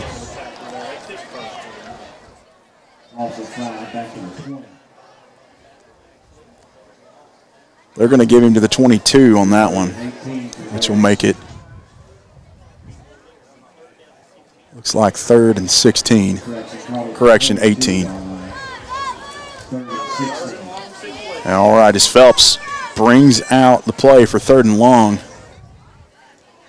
I'm not sure you have a play in the book for 3rd and 18, but we'll see what they pull up. Well, you don't want 18 out of it. You want about 16, 17 out of it, and then you get a offside. Has been the strategy for a little bit of this season, but maybe they'll just go for it and get the first down here. Phelps, 2 tight ends, takes the snap, hands it, fakes the handoff up the middle. He's got it, rolls to his right, throws it out of bounds at the down marker. The handoff was there. I believe he would have had some daylight in front of him and elected to pull that out of his midsection there and roll it out to the right. Just wasn't available. Had to throw it away. He's had to throw it away several times tonight. The option handoff goes the wrong way, and Phelps will be back in to punt this one. Lonnie Phelps.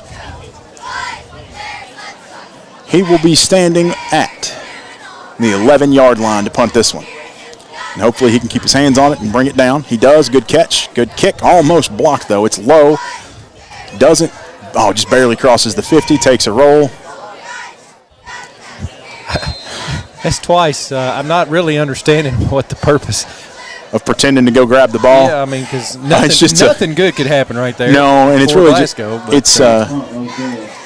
it could be just some playful, interactions between these players who got to know each other a little bit during the flag ceremony ahead of time, or could be trying to draw an easy foul. I don't know. I'm going to go with it's just friendly playing around. There's different ways to exchange pleasantries, and sure, I'm sure that's what's going on out there. I was a little worried when they did it to Jay Peralta earlier. I was like, no, he'll clean the clock. That's the wrong guy. That's not the one to do that with. All right, Jesse lined up in the shotgun, single back, split wide, 2 and 2. Takes the snap, hands off up the middle to Bull. Bull bounces left. He's got the first and some space. There is a big flag coming in, and he's knocked out of bounds. That's coming back. It is going to be coming back. Flag is down at the Bear 45-yard line. It's thrown in by the back judge. There's another flag after an interaction between a Bear and one of Glasgow's Scotties. I expect to see this as a hold, but then there'll be probably an unsportsmanlike to tack onto it. Wasn't any kind of physical altercation. It was something said, because they weren't close enough to each other for that. But now, I will say after the fireworks we saw at Adair County last week that started that same way, I'm glad to see these referees immediately throwing the flag and getting this under control.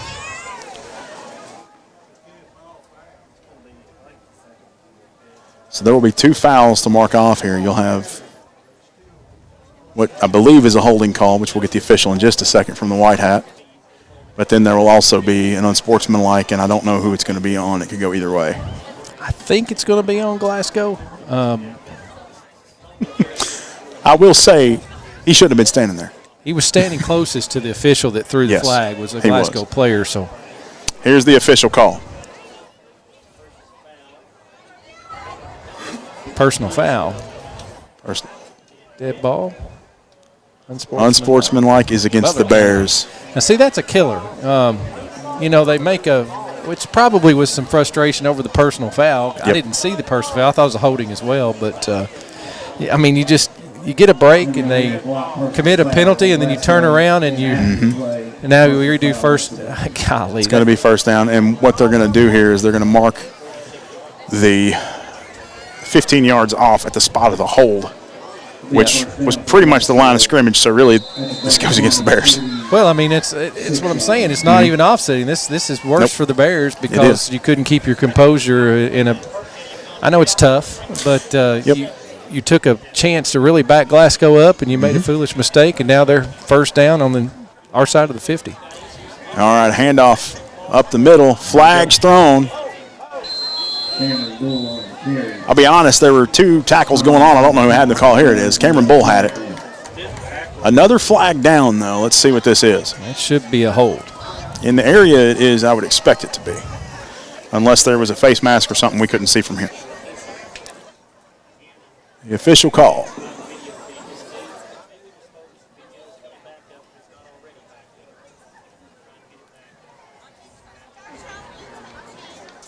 Holding against the Scotties after the loss of 2. That's going to back them up to the 46-yard line and bring up first and about Was that a 9-yard? 16-17 for them. Is that an 8-yard holding penalty?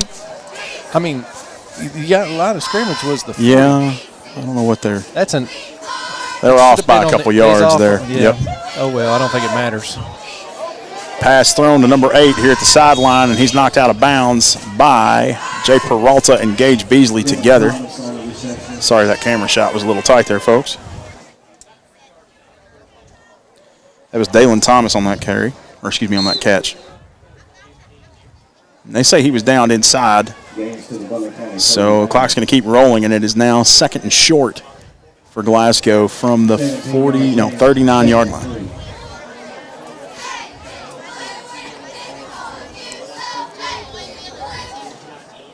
Jesse in the shotgun, takes a snap, hands it to Bull up the middle. He's got the first down and he's barreling forward. Gets to maybe the 32, 33. And they'll mark him down to the 33 for the first down. Bull's a nice-looking running back. Kind of old school, reminds you of old-fashioned way you run it. He's just a tough, between-the-tackles kind of runner. That's right. And he's really not that big. He's not. He has. I mean, he's a little tall. It's not the frame you'd expect for somebody at running back, but he's making it work. 3:20 on the clock, 27-0. Glasgow in the lead with the ball. It's 1st and 10. High snap. He brings it down, has to throw it because a couple Bears in his face. Screen, and we got a tussle in the backfield right in front of a ref. Man is still moving here. Number 1, Crowder, finally brought down just inside the 20. You can see what kind of athlete Rico Crowder is. He's going to be a preferred walk-on at UK next year. Oh, wow. Yeah. Did not know that. And I think that extracurricular at the line was just defender and an offensive lineman continuing to block each other, which there's really no rules against that. He's just trying to figure out when they were going to meet up at Ralphie's in Glasgow for a little fun activity later on. There you go. Trips to the left, single wide to the right. Single back in the backfield with Jesse. He takes the snap, fakes the handoff, keeps it, and is brought down by Trevor Joyner. Nice job. Very good heads-up defense by Trevor Joyner, sniffing that one out and watching where the ball went, not where Jesse was looking. Assist on that tackle by Heath Cheney. No down on the play.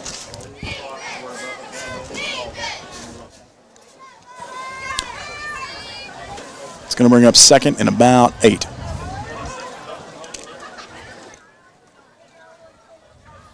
Ball's on the 18-yard line. As Glasgow brings it out here, single back with a tight end offset. Hands it off to the right. Yeah, he's gone. That is Bull. He's in for the touchdown. Everson Padilla tried to stop him on that one, but it was just right at the line and couldn't catch him in time. That's going to make it 33-0. Glasgow is up over your Bears. Minute 45 on the clock in this second quarter, brought to you by Chad's Auto Body and Wrecker Service. As Malagon comes in to try to kick this one. After this kick, Nick, I'll kind of give you a preview of what we're going to talk about at halftime. All right. Kick is up. No good. The score remains 33-0. Keep it right here as Jason Jones is going to take over for a moment. Go for it, Jason. Absolutely. At halftime, we're going to be announcing the first Butler County Hall of Fame class. There's 10 very deserving recipients of this honor.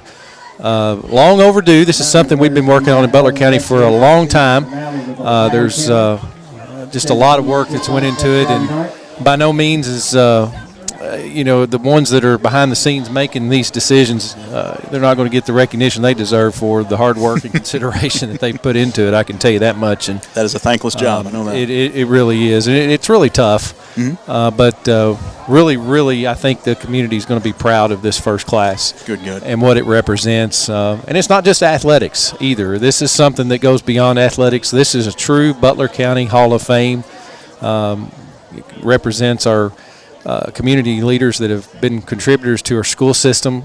A lot of them are graduates of Butler County, but not all of them, because there's been some that have come in from out of our area that have been huge factors and a lot of successes both in the classroom, on the fields of play, and all across the board. So good stuff. All right, that kickoff is kicked directly on a shot to Garrett Phelps. He picks it up, and we got a flag down away from the play. 2 flags down. Yeah. Over in Logan Hargrove's area, but he wouldn't Phelps get it. is brought down to 38. That's going to go on us, Nick. I mean, probably. He had him blocked to the ground, and I think he wasn't happy with that and just kept putting him into the ground. It's not smart. No, it was not. So just under a minute 40 here, 33-0, Glasgow in the lead. Bears shot themselves in the foot with an errant penalty here on a kickoff. All right, let's get the official call. Chop block. Illegal block on the Bears. It's going to be 1st and 10, but where's it going to be from is the big question. No, it won't be 1st and 10. It's going to be 1st and... No, it should be 1st and 10. It's just going to back them up. Okay. Chain gang's moving now. Yeah. Sometimes it's hard to tell. I'm watching the ball, watching the chain gang, trying to figure out who's moving where. We might have a little extra help tonight at halftime. We will see. All right, minute 39 on the clock here as Phelps in the backfield. Tight bunch set to the left. Takes the snap. Phelps, no, that's Everson Padilla taking a direct snap. He's put down hard by a defensive lineman, but he's back on his feet. Small loss there is now going to bring up, it should be 2nd and 12. The dial down is reading 3rd. There's a lot of football player coming down on a little football player in a sure big-time way. They're just good size athletes on their line. Yeah. And they move very well, too. I mean, they're – yeah, he moved a little quick to make that kind of whiplash action on Padilla. Not slow. Now, we have seen snaps taken by 3 different players tonight now. Everson Padilla, Gage Beasley, and Garrett Phelps have all taken snaps, not to mention Lonnie Phelps taking them at the punting unit. Garrett back in for this one. He's going to take the snap at his feet. Has to pick it up and run with it, but he can't move as he's got 3 Scotties bearing down on him. Not something you think about very often. There's 3 Scotty dogs bearing down on you at the same time. Scaring me. Under 40 seconds. Now it's going to bring up 3rd and 15 after the loss of 2. I think if I'm Butler County right here, I just let this run out. I think they do not have to snap it if they don't want to. It was under 40. It was under 40. So I think we'll just let this run out and that appears to be what we're doing here. Go to the locker room. And that will do it for us in the half here. Score is 33-0 as we head into halftime. Stay with us. You're listening to 103.5 North, 101.5 South, WLBQ. Smith Funeral Home supports the sports teams of Butler County. Smith's provides the best in funeral and memorial services for your loved ones. They'll help you during your time of need and make the process as easy as possible. To send flowers or plant a tree in memory, head over to smithfuneralhomeky.com or give them a call at 270-526-3532 to see how they can best serve your needs today.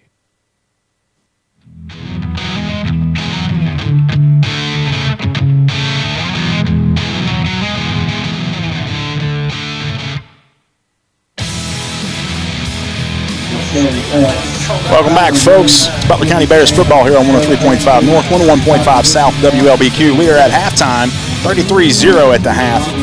And I'm going to hand this one over to Mr. Jason Jones to bring you a special presentation here in Butler County. It's all you, Jason. Thanks, Nick. As we mentioned just a minute ago, there has been an effort over the last year or two to come together as a community and establish a Butler County Hall of Fame after many years of it's well overdue. Let me just put it to you that way. So under the guidance of Superintendent Robert Tuck, assembled multiple members of the community to come together and put this group together. And as I mentioned earlier, this is not just an athletic Hall of Fame. This is a true Butler County Schools Hall of Fame that is made up of former alumni of Butler County, but also community members that have moved in, coaches, different teachers that have moved into our community and county and have made a huge difference throughout the years. So this is the first one. So there's several this time that were chosen as we're trying to catch up just a little bit. But also we wanted it to be a special group too. There is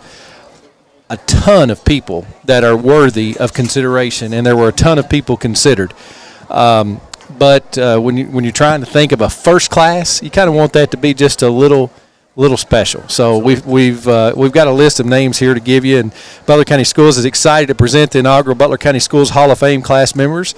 Represents both graduates and non-graduates of Butler County in the categories of community leaders, educators, performing arts, athletes, and coaches. Each of these members have made an extraordinary contribution to the Butler County Schools and the Butler County community as a whole.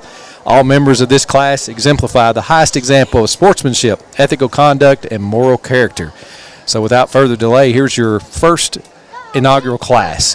And these are in alphabetical order. We're starting off with Charlie Black. Charlie Black was the first band director for Butler County Schools, serving as band director for 33 years. And then he was elected mayor of Morgantown, where he served for 34 years. Now, these are abbreviated bios. I'll just mention when we actually have the ceremonies and induct these folks into the Hall of Fame, and I'll tell you about that here in a minute. There are many, many, many more accomplishments that we could list out for these wonderful recipients. The second name on the list is Keith Butler. Keith Butler played baseball for Butler County from 2004 until 2007. He was drafted in 2009 by the St. Louis Cardinals.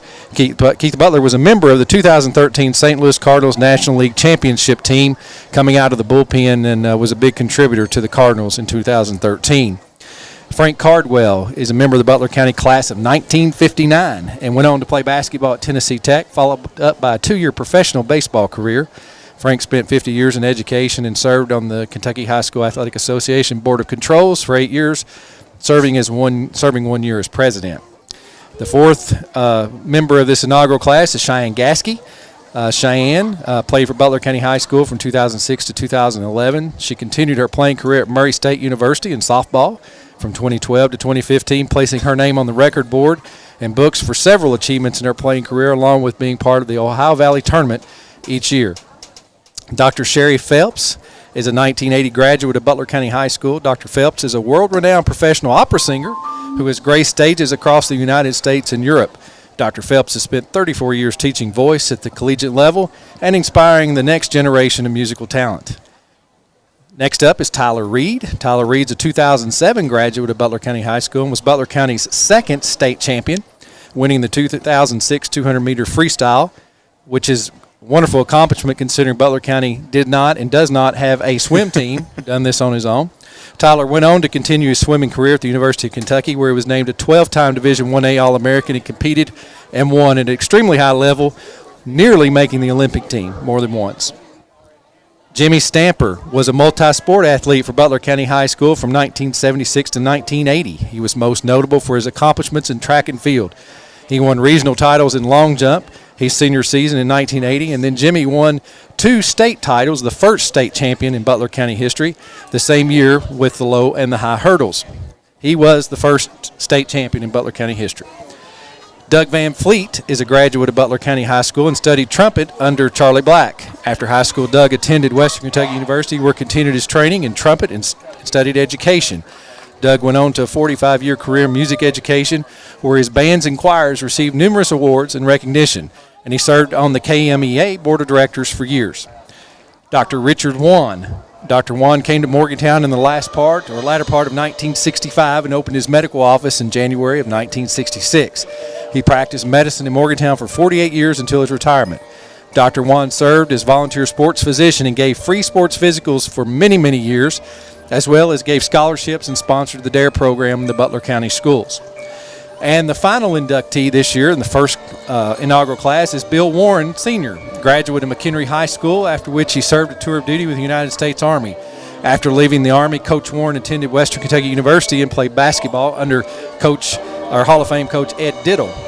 Coach Warren coached basketball in Butler County from 1952 to 1967, where he amassed 277 wins, 5 district championships, 5 district runner-ups, and 5 regional runner-ups. Coach Warren finished his coaching career totaling 353 high school wins. These inductees will officially be honored during our Hall of Fame weekend, January the 19th and 20th. On Friday, January 19th, inductees will be honored in between our home boys and girls basketball game against Edmonson County. On Saturday, January the 20th, induction ceremony is set to take place at the new ECTC building for a 5 p.m. start, with the reception and ceremony to begin shortly thereafter at 6 p.m. You know, we've been over at Edmonson County multiple times, Nick, doing basketball games on the radio and watching. Seems like they always are inducting a Hall of Fame class or recognizing a great team. So kind of thought it would be a good idea to do the same thing when they come to our place. So we're going to have that on the Edmonson County game. Huge crowd we're expecting for that. And what a great place to recognize these recipients and or the folks that are going to be accepting it on their behalf, because unfortunately some of them are no longer with us. Yes. But that's not all. The nominations are taking place right now, Nick, for our second Hall of Fame class, which will be for the 2024-25 class. If your nominee was not chosen, somebody maybe that you put in for this first class, those will be retained and will be considered again as part of the second class. But you can also get applications and additional information can be found on the Butler County Board of Education District's website. They're also handing out applications, I know, here at the football game tonight. Okay.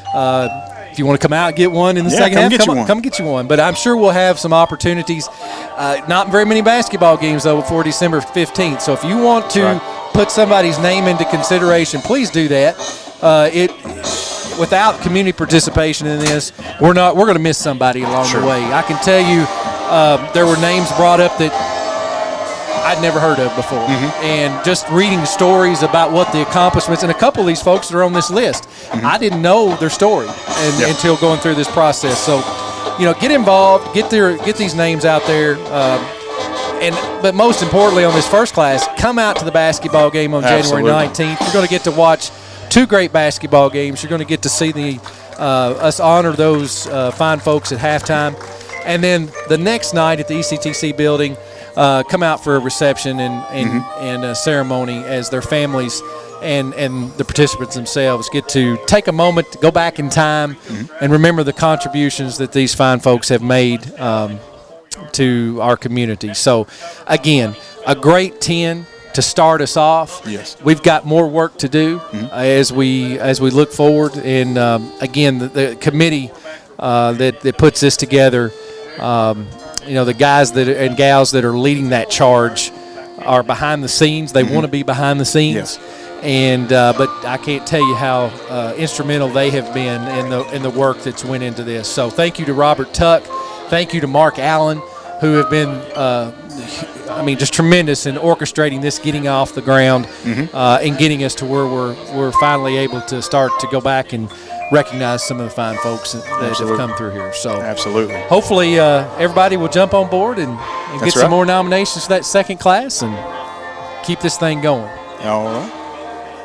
Well, thank you very much, Jason, and thank you all for joining us at halftime. We're going to kick it up back to the station for a few minutes as we get ready for the third quarter here, Butler County versus Glasgow at home. Stay with us. You're listening to 103.5 North, 101.5 South, WLBQ. When the unexpected happens and leaves your car bent and broken, let the folks at Final Finish help. They can handle almost any repair, from the family sedan to a tractor trailer. Final Finish also provides ceramic and color coating. Final Finish can make your car look and sound great when going and cheering on the sports programs of Butler County. When the unexpected happens, leave it to Final Finish to make your car like new again. Bobby Smith and his staff at Farm Bureau stand by the sports teams of Butler County. If you're looking for a premium insurance quote for your vehicle, home, or life, check out the competitive and comprehensive rates Bobby Smith and Lily Moore can get you. Their years in the business can help you have peace of mind when shopping around for the best rate for your family. Give Bobby a call at 270-526-3210 to see how he can protect you and your family. The weather is perfect to start that new construction project in your backyard. Get all your supplies shopping done with Caneyville Building Supply. They have the best rates on lumber and other supplies to do that project right. They also support the Butler County sports teams. Shop local with friendly folks that can help you find exactly what you're looking for. Cruise on down to Caneyville at 606 East Maple Street for the best prices on lumber in the area. It pays to shop local. Caneyville Builders for all your building needs. Go Bears!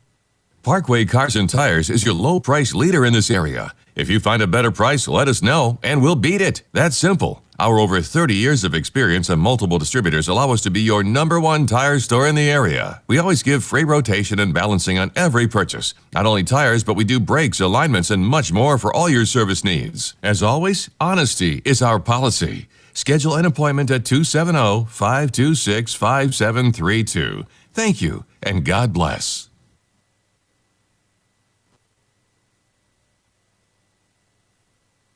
Looking for something to give you that pick-me-up in the morning? What about a filling dinner?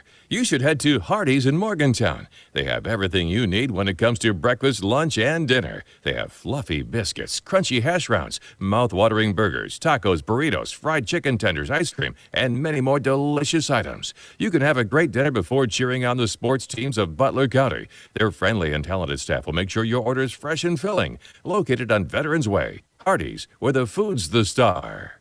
For more than 50 years, the Farm Boy has been a staple of the Morgantown community. Not only is it the premier spot for down-home country cooking, but it's the best place to catch up on all the local happenings with good friends and family. Daily specials are always available, including all-you-can-eat Catfish Fridays. If you're looking for the best down-home country-style meal this side of the Green River, visit the Farm Boy today. Located at 635 West G.L. Smith Street in Morgantown. The Farm Boy is now open on Sundays from 5 a.m. to 3 p.m.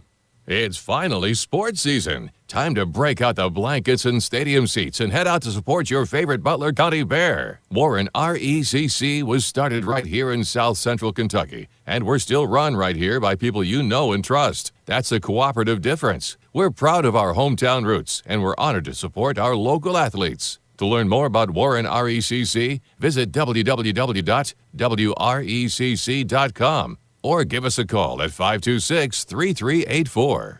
Delta Faucet Company of Morgantown knows about teamwork. Our team takes pride in manufacturing the best faucets and plumbing fixtures for one of the world's most recognized and trusted brands. Delta Faucet has a long relationship with Morgantown and Butler County and feels that one of the company's biggest assets is the committed, dedicated workforce from Butler County. Visit DeltaFaucetCompany.com to apply. Delta is proud to support the sports teams and students of Butler County and proud to be located in Morgantown.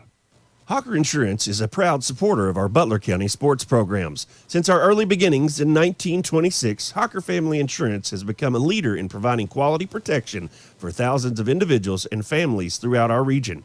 Our basic belief in providing only the best in coverage and personal service is just one of the many reasons why today, more than ever, people are moving up to the Hawker family difference of quality insurance protection.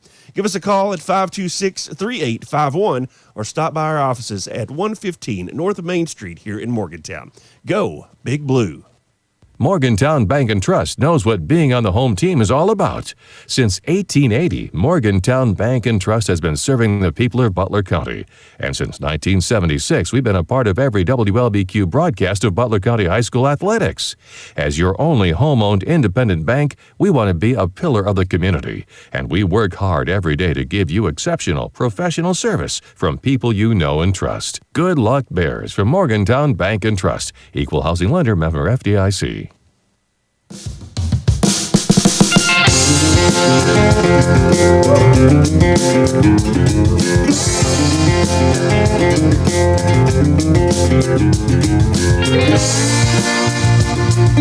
Third reason. I think it was third. Good evening, folks, and welcome back to football here on 103.5 North, 101.5 South, WLBQ. Bears and Scotties are coming back out now, out of the locker room, warming up before the third quarter begins. Bears will receive to start this third quarter. Now, we have to be a little careful. We're 3 minutes to kick off for the third quarter. We got to be careful here because we started this game off with us kicking it, but we kicked an onside and recovered it. Glasgow might just return the favor here in a moment. We're going to have to keep an eye on that. If they onside kick it, the pleasantries might get really interesting, up 33-0. It really will. Third quarter.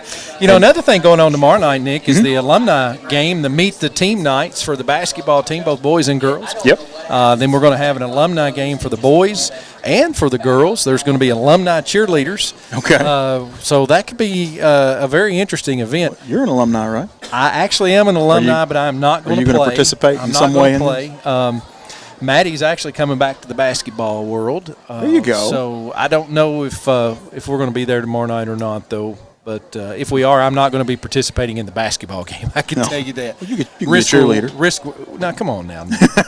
All right. I mean, I'm all for mixed squad cheerleaders, but I was not on that. So there you go. But I was not either. Going to be some fun turn back time there. Oh, yeah. Basketball program. And we'll be getting ready to bring you some information about basketball season throughout this second half here in just a little bit. And, you know, you mentioned a moment ago, and I think it's important that we let folks know, with a 33-0 lead, Glasgow probably won't come out and kick an onside. Let's be real. Won't, yeah. Now, one thing before we go on about the ahead. alumni game, Jonathan Bates is guaranteed a victory for whatever team he's on, but he's also going to dunk in warm-ups.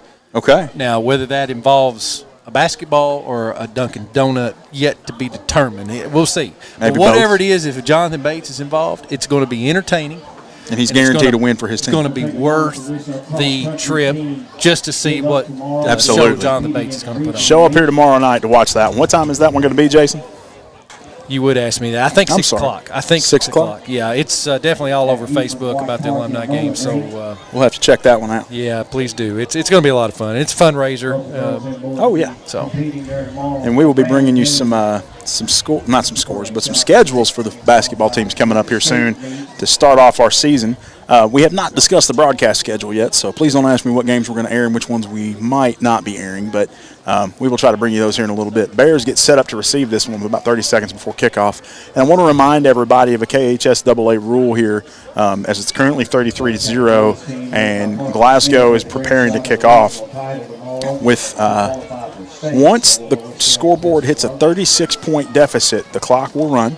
It will only stop for injuries and timeouts or official timeouts. There won't be any untimed downs or any of that. we will have a running clock situation once the score breaks 36. Hopefully the Bears can avoid that situation as Gage Beasley gets set deep to receive now. Malagon set to kick this one off. 12 minutes on the clock in the third quarter, brought to you by Butler County Board of Education. And here it comes. Kick is up. It is deep. And it is in the hands of Jay Peralta at the 20. He pitches it back to Gage Beasley. Beasley gets to the 25, is brought down around the 27 by a whole pack of Scotties. Some gridiron shenanigans there. Yeah, a little something different. We've been seeing a lot different tonight. Been seeing some different looks at offense, some different folks taking the snap, some direct snaps, some folks in at quarterback that usually aren't, like Everson Padilla. Gage Beasley take a couple direct snaps early in this one. Yeah, it's seasons like this are tough, Nick. Oh, I yes. mean, it's obviously rebuilding time right now for Butler County. May have another year or two of it before, we just have the numbers. We've got some talented kids, but football is a game of numbers. That's right. And if you can't put fairly good-sized classes out there that are deep, it's just hard against these type of teams that we're having to play against. That's right, especially against these larger squads. It's very difficult. Everson Padilla catches the pass in the flats here in the backfield, and he is immediately wrapped up, but he retains possession, thankfully. Brings up a loss. It's going to be 2nd and 14 for the Bears.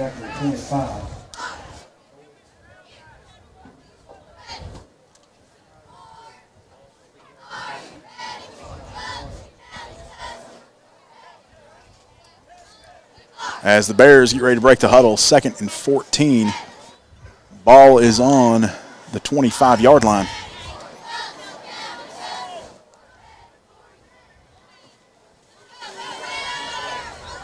Phelps in the backfield, split wide, 2 and 2. Phelps in the pistol, takes it, drops back, looks to his left. Gage Beasley can't come down with it. He would have been down at the 31 had he caught it. That's a long throw for Phelps to have to make, but that was one that was open. I mean, That's who was open at the moment. Put that right where it needs to be, that's the first down probably or close to it. But that is the first time he hasn't been covered by Jarek Martin this evening.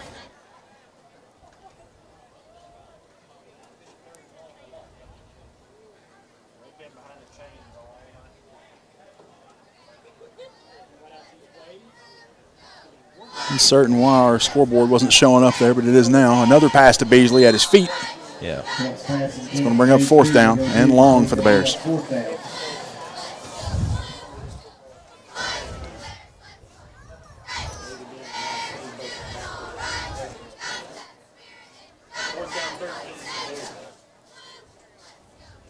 we go.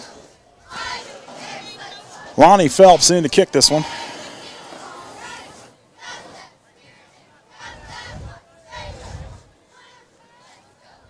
All right. Phelps standing about the 13, runs forward across the 17 to kick it.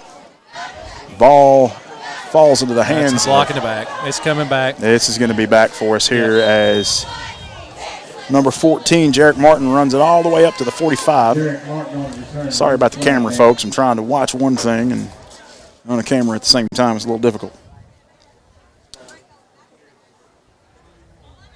Flag is down at the 47-yard line. I believe the block was made against Padilla. Yeah.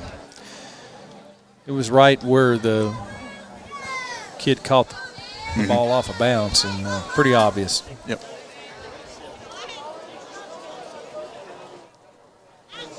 Got to think Glasgow is going to really push to get ahead, get a score here, and then they'll probably back off and start playing some other kids. But still like the effort the Bears are giving right now, down 33.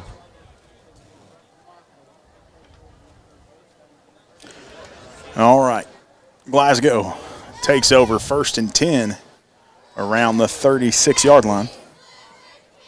Jesse, split wide, 2 and 2, single back, takes it, drops back, looks to his right, had a man open, just can't catch him. That was Jarek Martin again, covered by Garrett Phelps.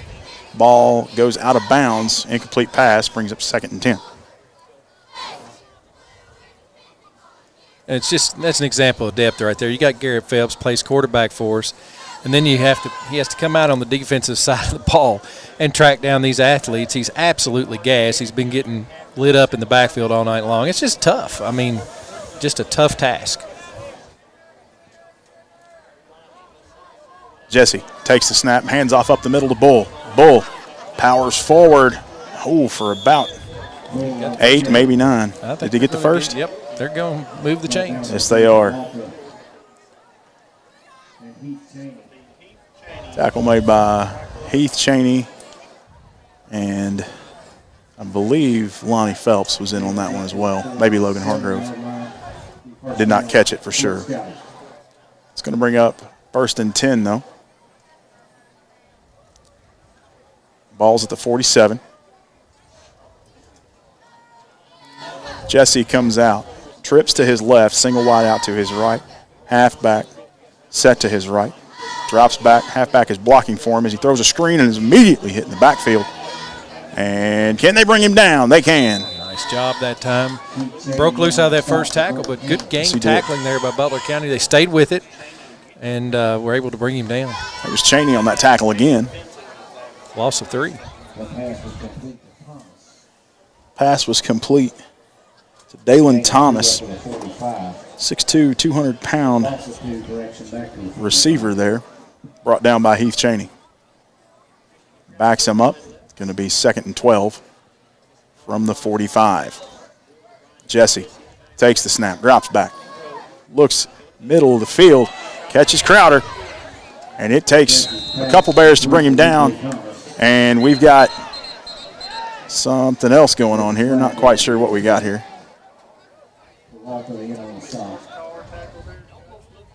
There is a flag down. You know, I don't – it looked like a horse collar. I never did see the grasp of the shoulder pad, but I didn't either. He's closer than me. Yep. Yeah. Face mask. They're going to call it face mask against the Bears, which will add 15 to the run. And that's going to be 1st down. And the chains aren't even set yet, but the ref says, let's roll this clock and get it moving.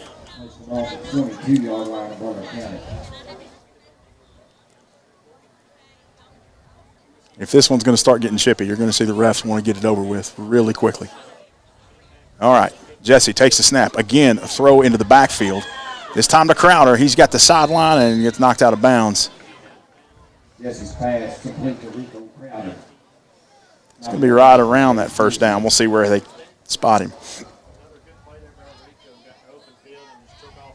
It's going to be another 1st down. 12-yard line. Ball's on the 12.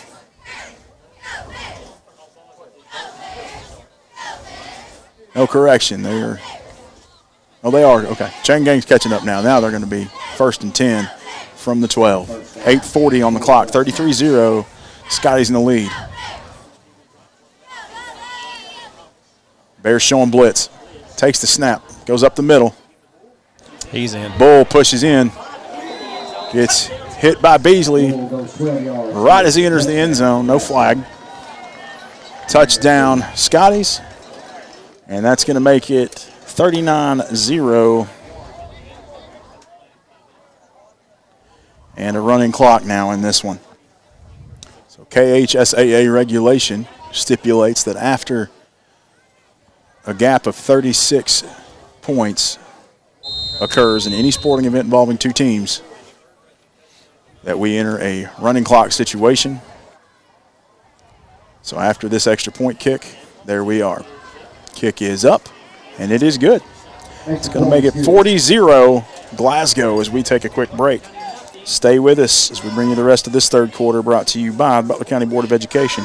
You're listening to 103.5 North, 101.5 South, WLBQ. Smith Funeral Home supports the sports teams of Butler County. Smith's provides the best in funeral and memorial services for your loved ones. They'll help you during your time of need and make the process as easy as possible. To send flowers or plant a tree in memory, head over to smithfuneralhomeky.com or give them a call at 270-526-3532 to see how they can best serve your needs today.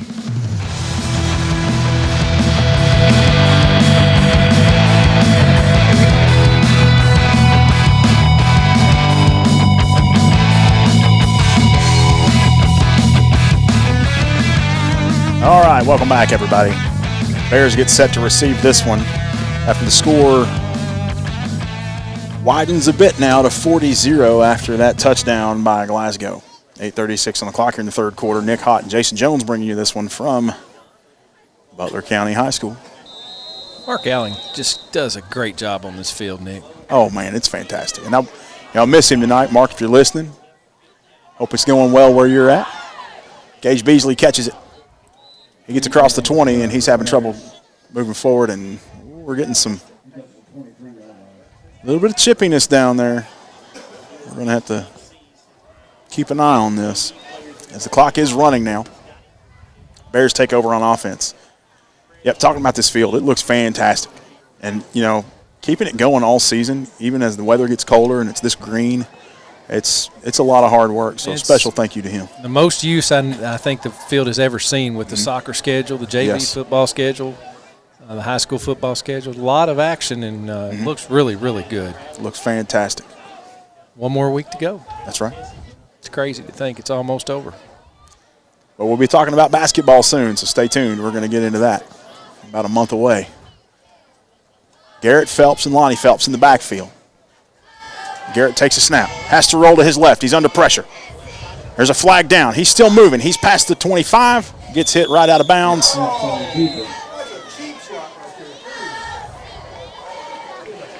And there is a flag down in the area of holding. We will see what happens there.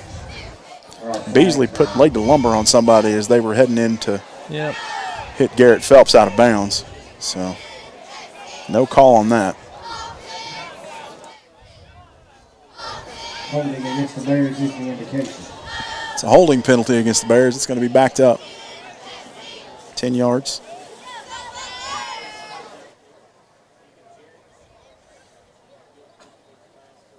And we will replay first down, but it will be 20 yards to gain for the first. So 1st and 20 from the 13.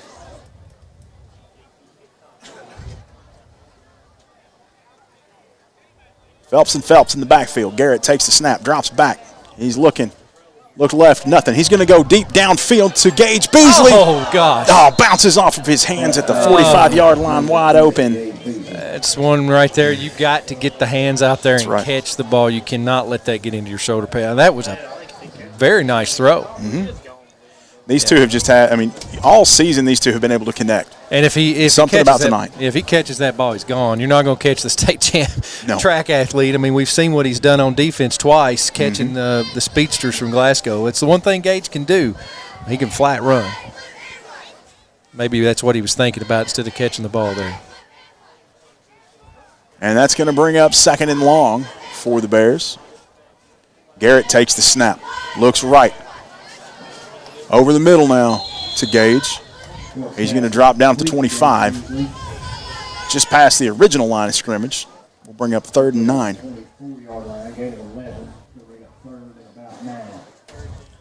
Ball will be spotted at the 24.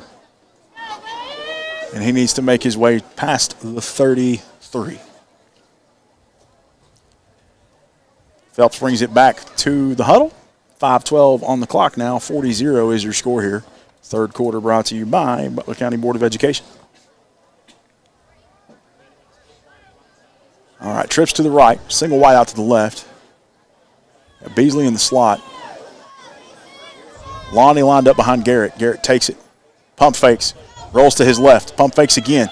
He's looking for anybody open, and he's got nothing, and he's brought down right at the 23.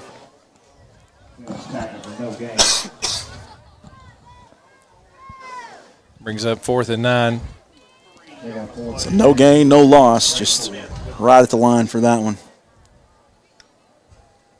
4th and 9 now.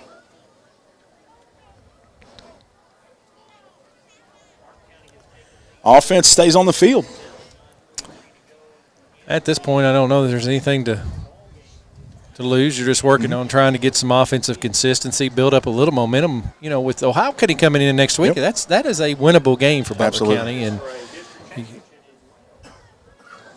just get some extra reps in here on offense. Trips right, single wide out to the left is Beasley. Phelps and Phelps in the backfield. He drops back. Goes to Lonnie in a screen, and he is brought down at the line. And that's going to be a turnover on downs after a gain of roughly 2. It's not enough for the first. It will give Glasgow the ball. 3:40 on the clock, and it is ticking. Yeah, the alumni events tomorrow night, just to tell you, starts at 5 o'clock. Gates open at 5. There is a silent auction. There'll be food, $5 entry fee. They'll start with introductions around 6:30, and the basketball game will commence thereafter. So, Jesse under center for Glasgow. No correction. That is the second-string quarterback that is in now. Man in motion. There was a false start. Number 74, left tackle. 13's the new quarterback there, Nick. That's Hudson Gum.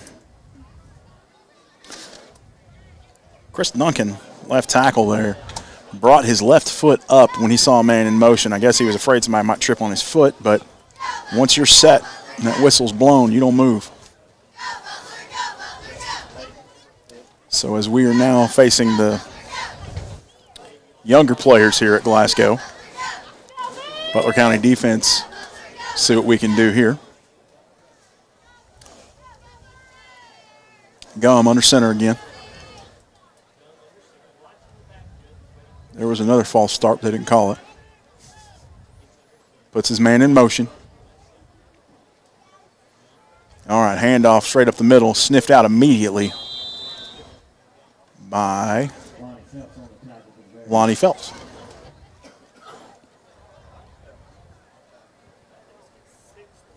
After the penalty and the tackle there, it's going to bring up 2nd and 15.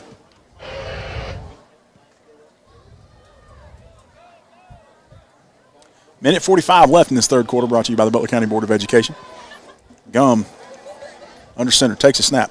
Pitch to the left.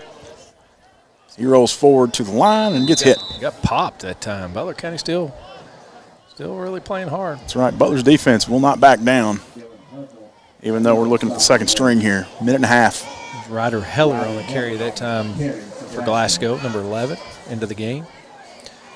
Took the place of Bull.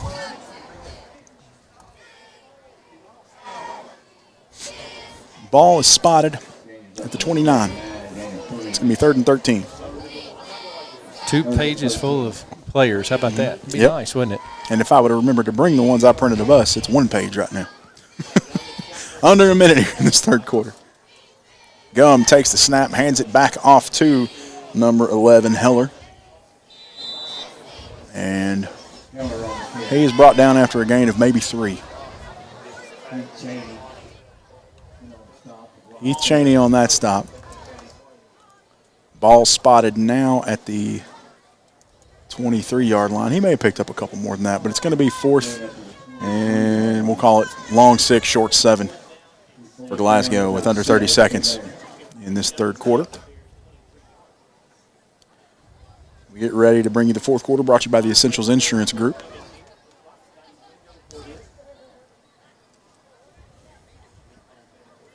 All right. Scissors play. Runs to the right. Flag down. Area of holding. Player is brought down right at the 16-yard line, but see what happens here with the penalty. Last play of the third quarter is going to end with a penalty on Glasgow. And we'll see if we can sort this out. While we do, talk a little bit about,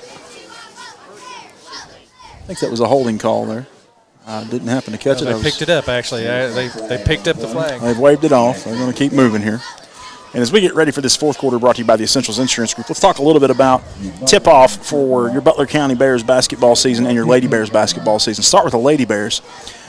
They will tip off their season 6 p.m. November the 28th at home against Russellville. So you got about a month to get ready for that one. And then for the Bears, the night before, we'll take on South Warren at home, 7:30. Now, a couple of tournaments for the Bears this season. Fame nominee. We're going to be playing in, let's see here, the Marshall County Hoop Fest, Jersey Mike's Classic, the Boss Winter Classic, the King of the Bluegrass, Independence Bank Classic, Mustang Madness at McCracken County, Gary Force Honda Clash at the Swamp over at Greenwood and Bowling Green, Ruoff Mortgage Classic, and then at home, February 17th, the Hebrews Classic against Henderson County. You can tell when you look at our basketball schedule, there's big expectations. Yes, you start off there at the Marshall County Hoop Fest. The same day Butler County plays, you've got teams like Oak Hill Academy that are playing that same day. Now, we're not having to play those guys, but that kind of tells you the type of caliber of teams that are going to be coming in. And then you go to the King of the Bluegrass, the first time I think Butler County's ever been in the King of the Bluegrass tournament as well. We can talk about that more in a minute. All right. Glasgow in a shotgun. Takes a snap, throws to his left. And Garrett Phelps puts a lick on somebody. Here we go. All right. Here we go. Extra pushing and shoving. There's Peralta. Butler County bench comes out. And just tangling up on the line. Really ridiculous this late in the game when we're down by 40. Yeah, I mean, having been a part of a tough stretch back many years ago, it is so difficult to maintain your composure, but you absolutely have to. You've got to. You can't do this. You cannot. It's 2 games in a row, Nick, and it's. And this happened 3 times last week at Adair County. And, there's a fine line between going full bore and just taking that next step, and I think that's what you've got is a bunch of proud, boys that are fighting hard, and they just not really sure how to deal with this right now. Coach Embry is out here with the officials, and Garrett Phelps is, but the rest of the Bears have been sent to the sideline.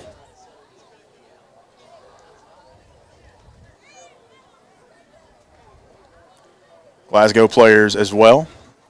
Bears bench cleared. And I guarantee you this officiating crew was well aware of the Adair County game last week. Oh, yes. And they knew coming in that they're not going to let this get too far out of hand. They'll let this – well, you see, look, the clock's still running. They're going to take their time here because the clock is running. They're just going to let this thing run, and that may be the best thing for everybody. And last week at one point in the Adair County game, we were not at a running clock, but the ref signaled for the clock to run because we had a little too much of this.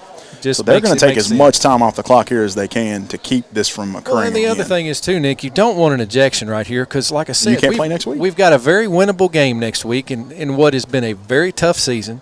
Don't go doing something and, lose out on an opportunity to be a part of a positive note to end the season. And, that's what you've got to hope for right now. And I know that's what Coach Embry's saying. Come on, guys. Right. Play hard, but don't take it too far. He's pointing in both directions here, so let's see what we got. I'm sure it is. All right. I mean, these are typically offsetting type of things. Unsportsmanlike against Glasgow. And there is an ejection.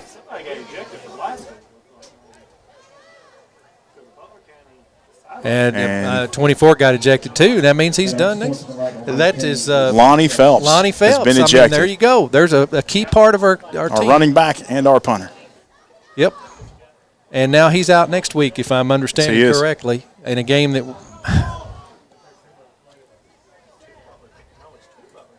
There's been 2 ejections, it appears. Now, see? I think that's Heath Cheney. No. Is that Garrett? No. Garrett's still in. That's number 21. Let me get you that number, folks. I should know it off the top of my head, but I'm missing it at the moment. Seeing if it's Lonnie. I don't know if it's Lonnie. Lonnie's Dylan Hudnall. Dylan Hudnall. I don't know who's already took their jersey off. That's Heath Cheney. Is it Heath Cheney? So their seasons are over. I mean, and he's a senior, right? So there you go. One of our better players, and that's tough. Very unfortunate. That is very tough. And we have spent almost 3 minutes of clock dealing with this now, so we're going to be under 8 minutes before we snap the football again.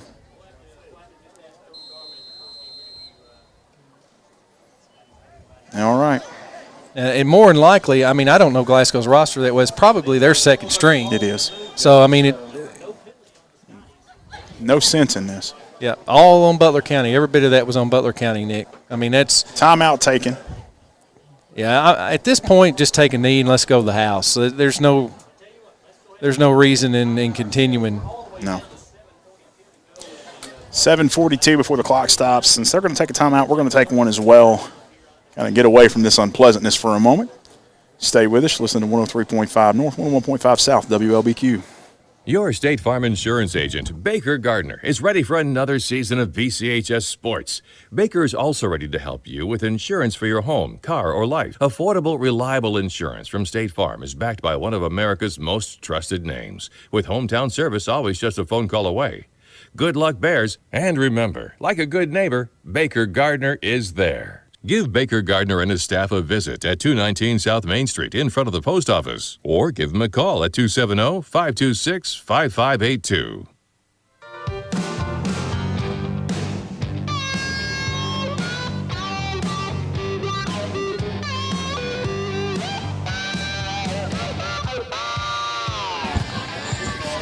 All right, folks, just an update here.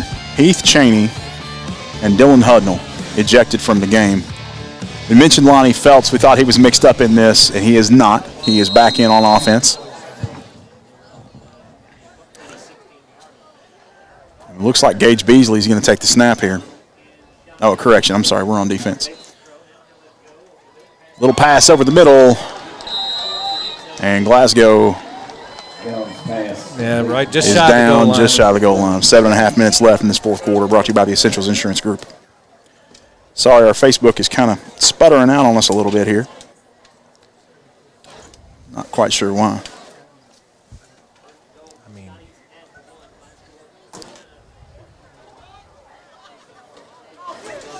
And got another player leaving the field. Looks like we had a touchdown for Glasgow, but another Bear has left the field, and I'm uncertain as to why. yeah, I don't think he I was don't think he was ejected. I think he has just. I think he has just decided he's not going to finish this game. That is Logan Hargrove, who has taken off his jersey and pads and is walking off. All right. But focusing on who's still in here. Bears defense now coming out to check out this extra point. It's 46-0 Glasgow. Kick is up. Flag down, though. Play's blown dead. Offsides on the Bears. Re-kick. They'll move it forward a little bit, make this a little bit of an easier kick. And these ejected players have set up over here on the sideline.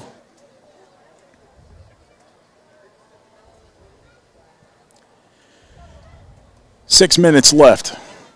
Malagon's kick. He gets a second shot at it. It is up and it is good. It's going to be 47-0 Scotties. All right. Stay with us. You're listening to 103.5 North, 101.5 South, WLBQ. The Butler County Library has all sorts of books to read and discover. Their talented staff can help you make the right choice for your next reading session. Their huge database of books allows you to have a great variety to choose from. The Butler County Library stands by the sports teams of Butler County. So if you're looking for your next favorite read or need to have computer access, stop by the Butler County Library.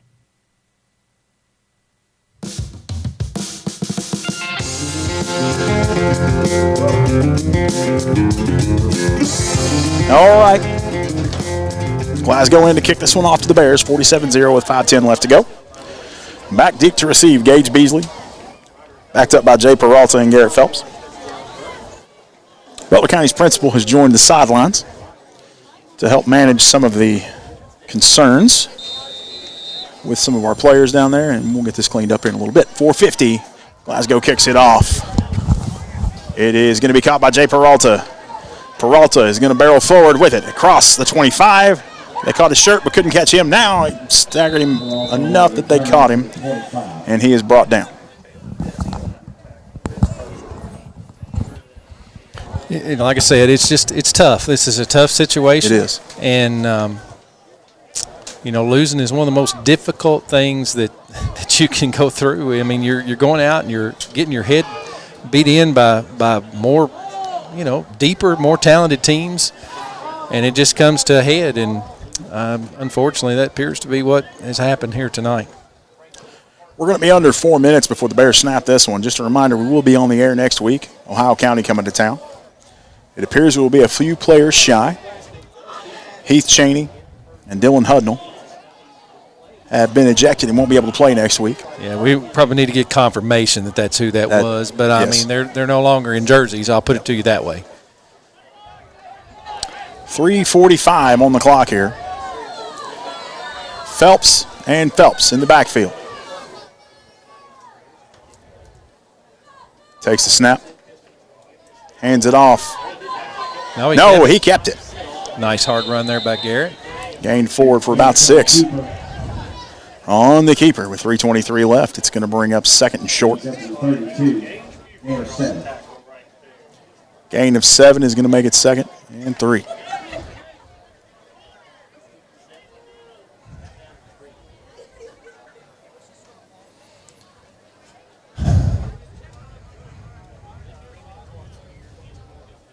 Under 3 minutes now in this fourth quarter, brought to you by the Essentials Insurance Group.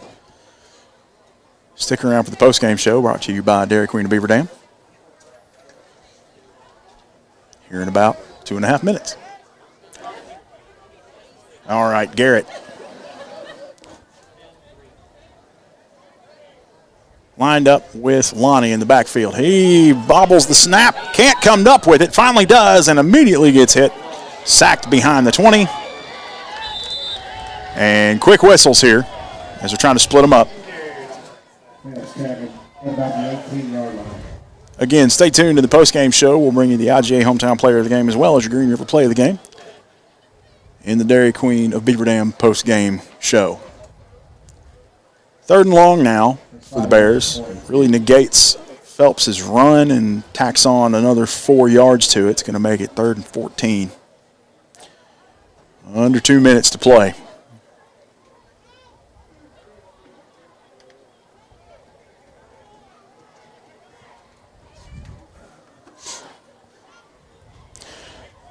Garrett and Lonnie in the backfield. 2 wideouts to the left, 2 to the right. Man in the slot. Phelps on the run, moves to his right. Takes a hard hit and gets knocked out of bounds after he slips a man.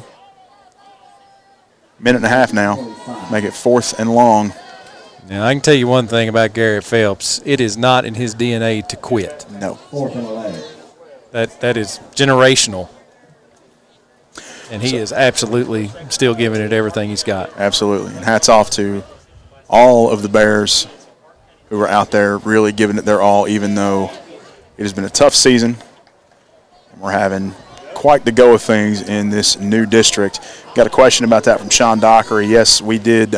We went up in our population, which is what the district is based on, not the size of your football team. So that's moved us up into Class 3A District 2. Yeah, it's in the male population.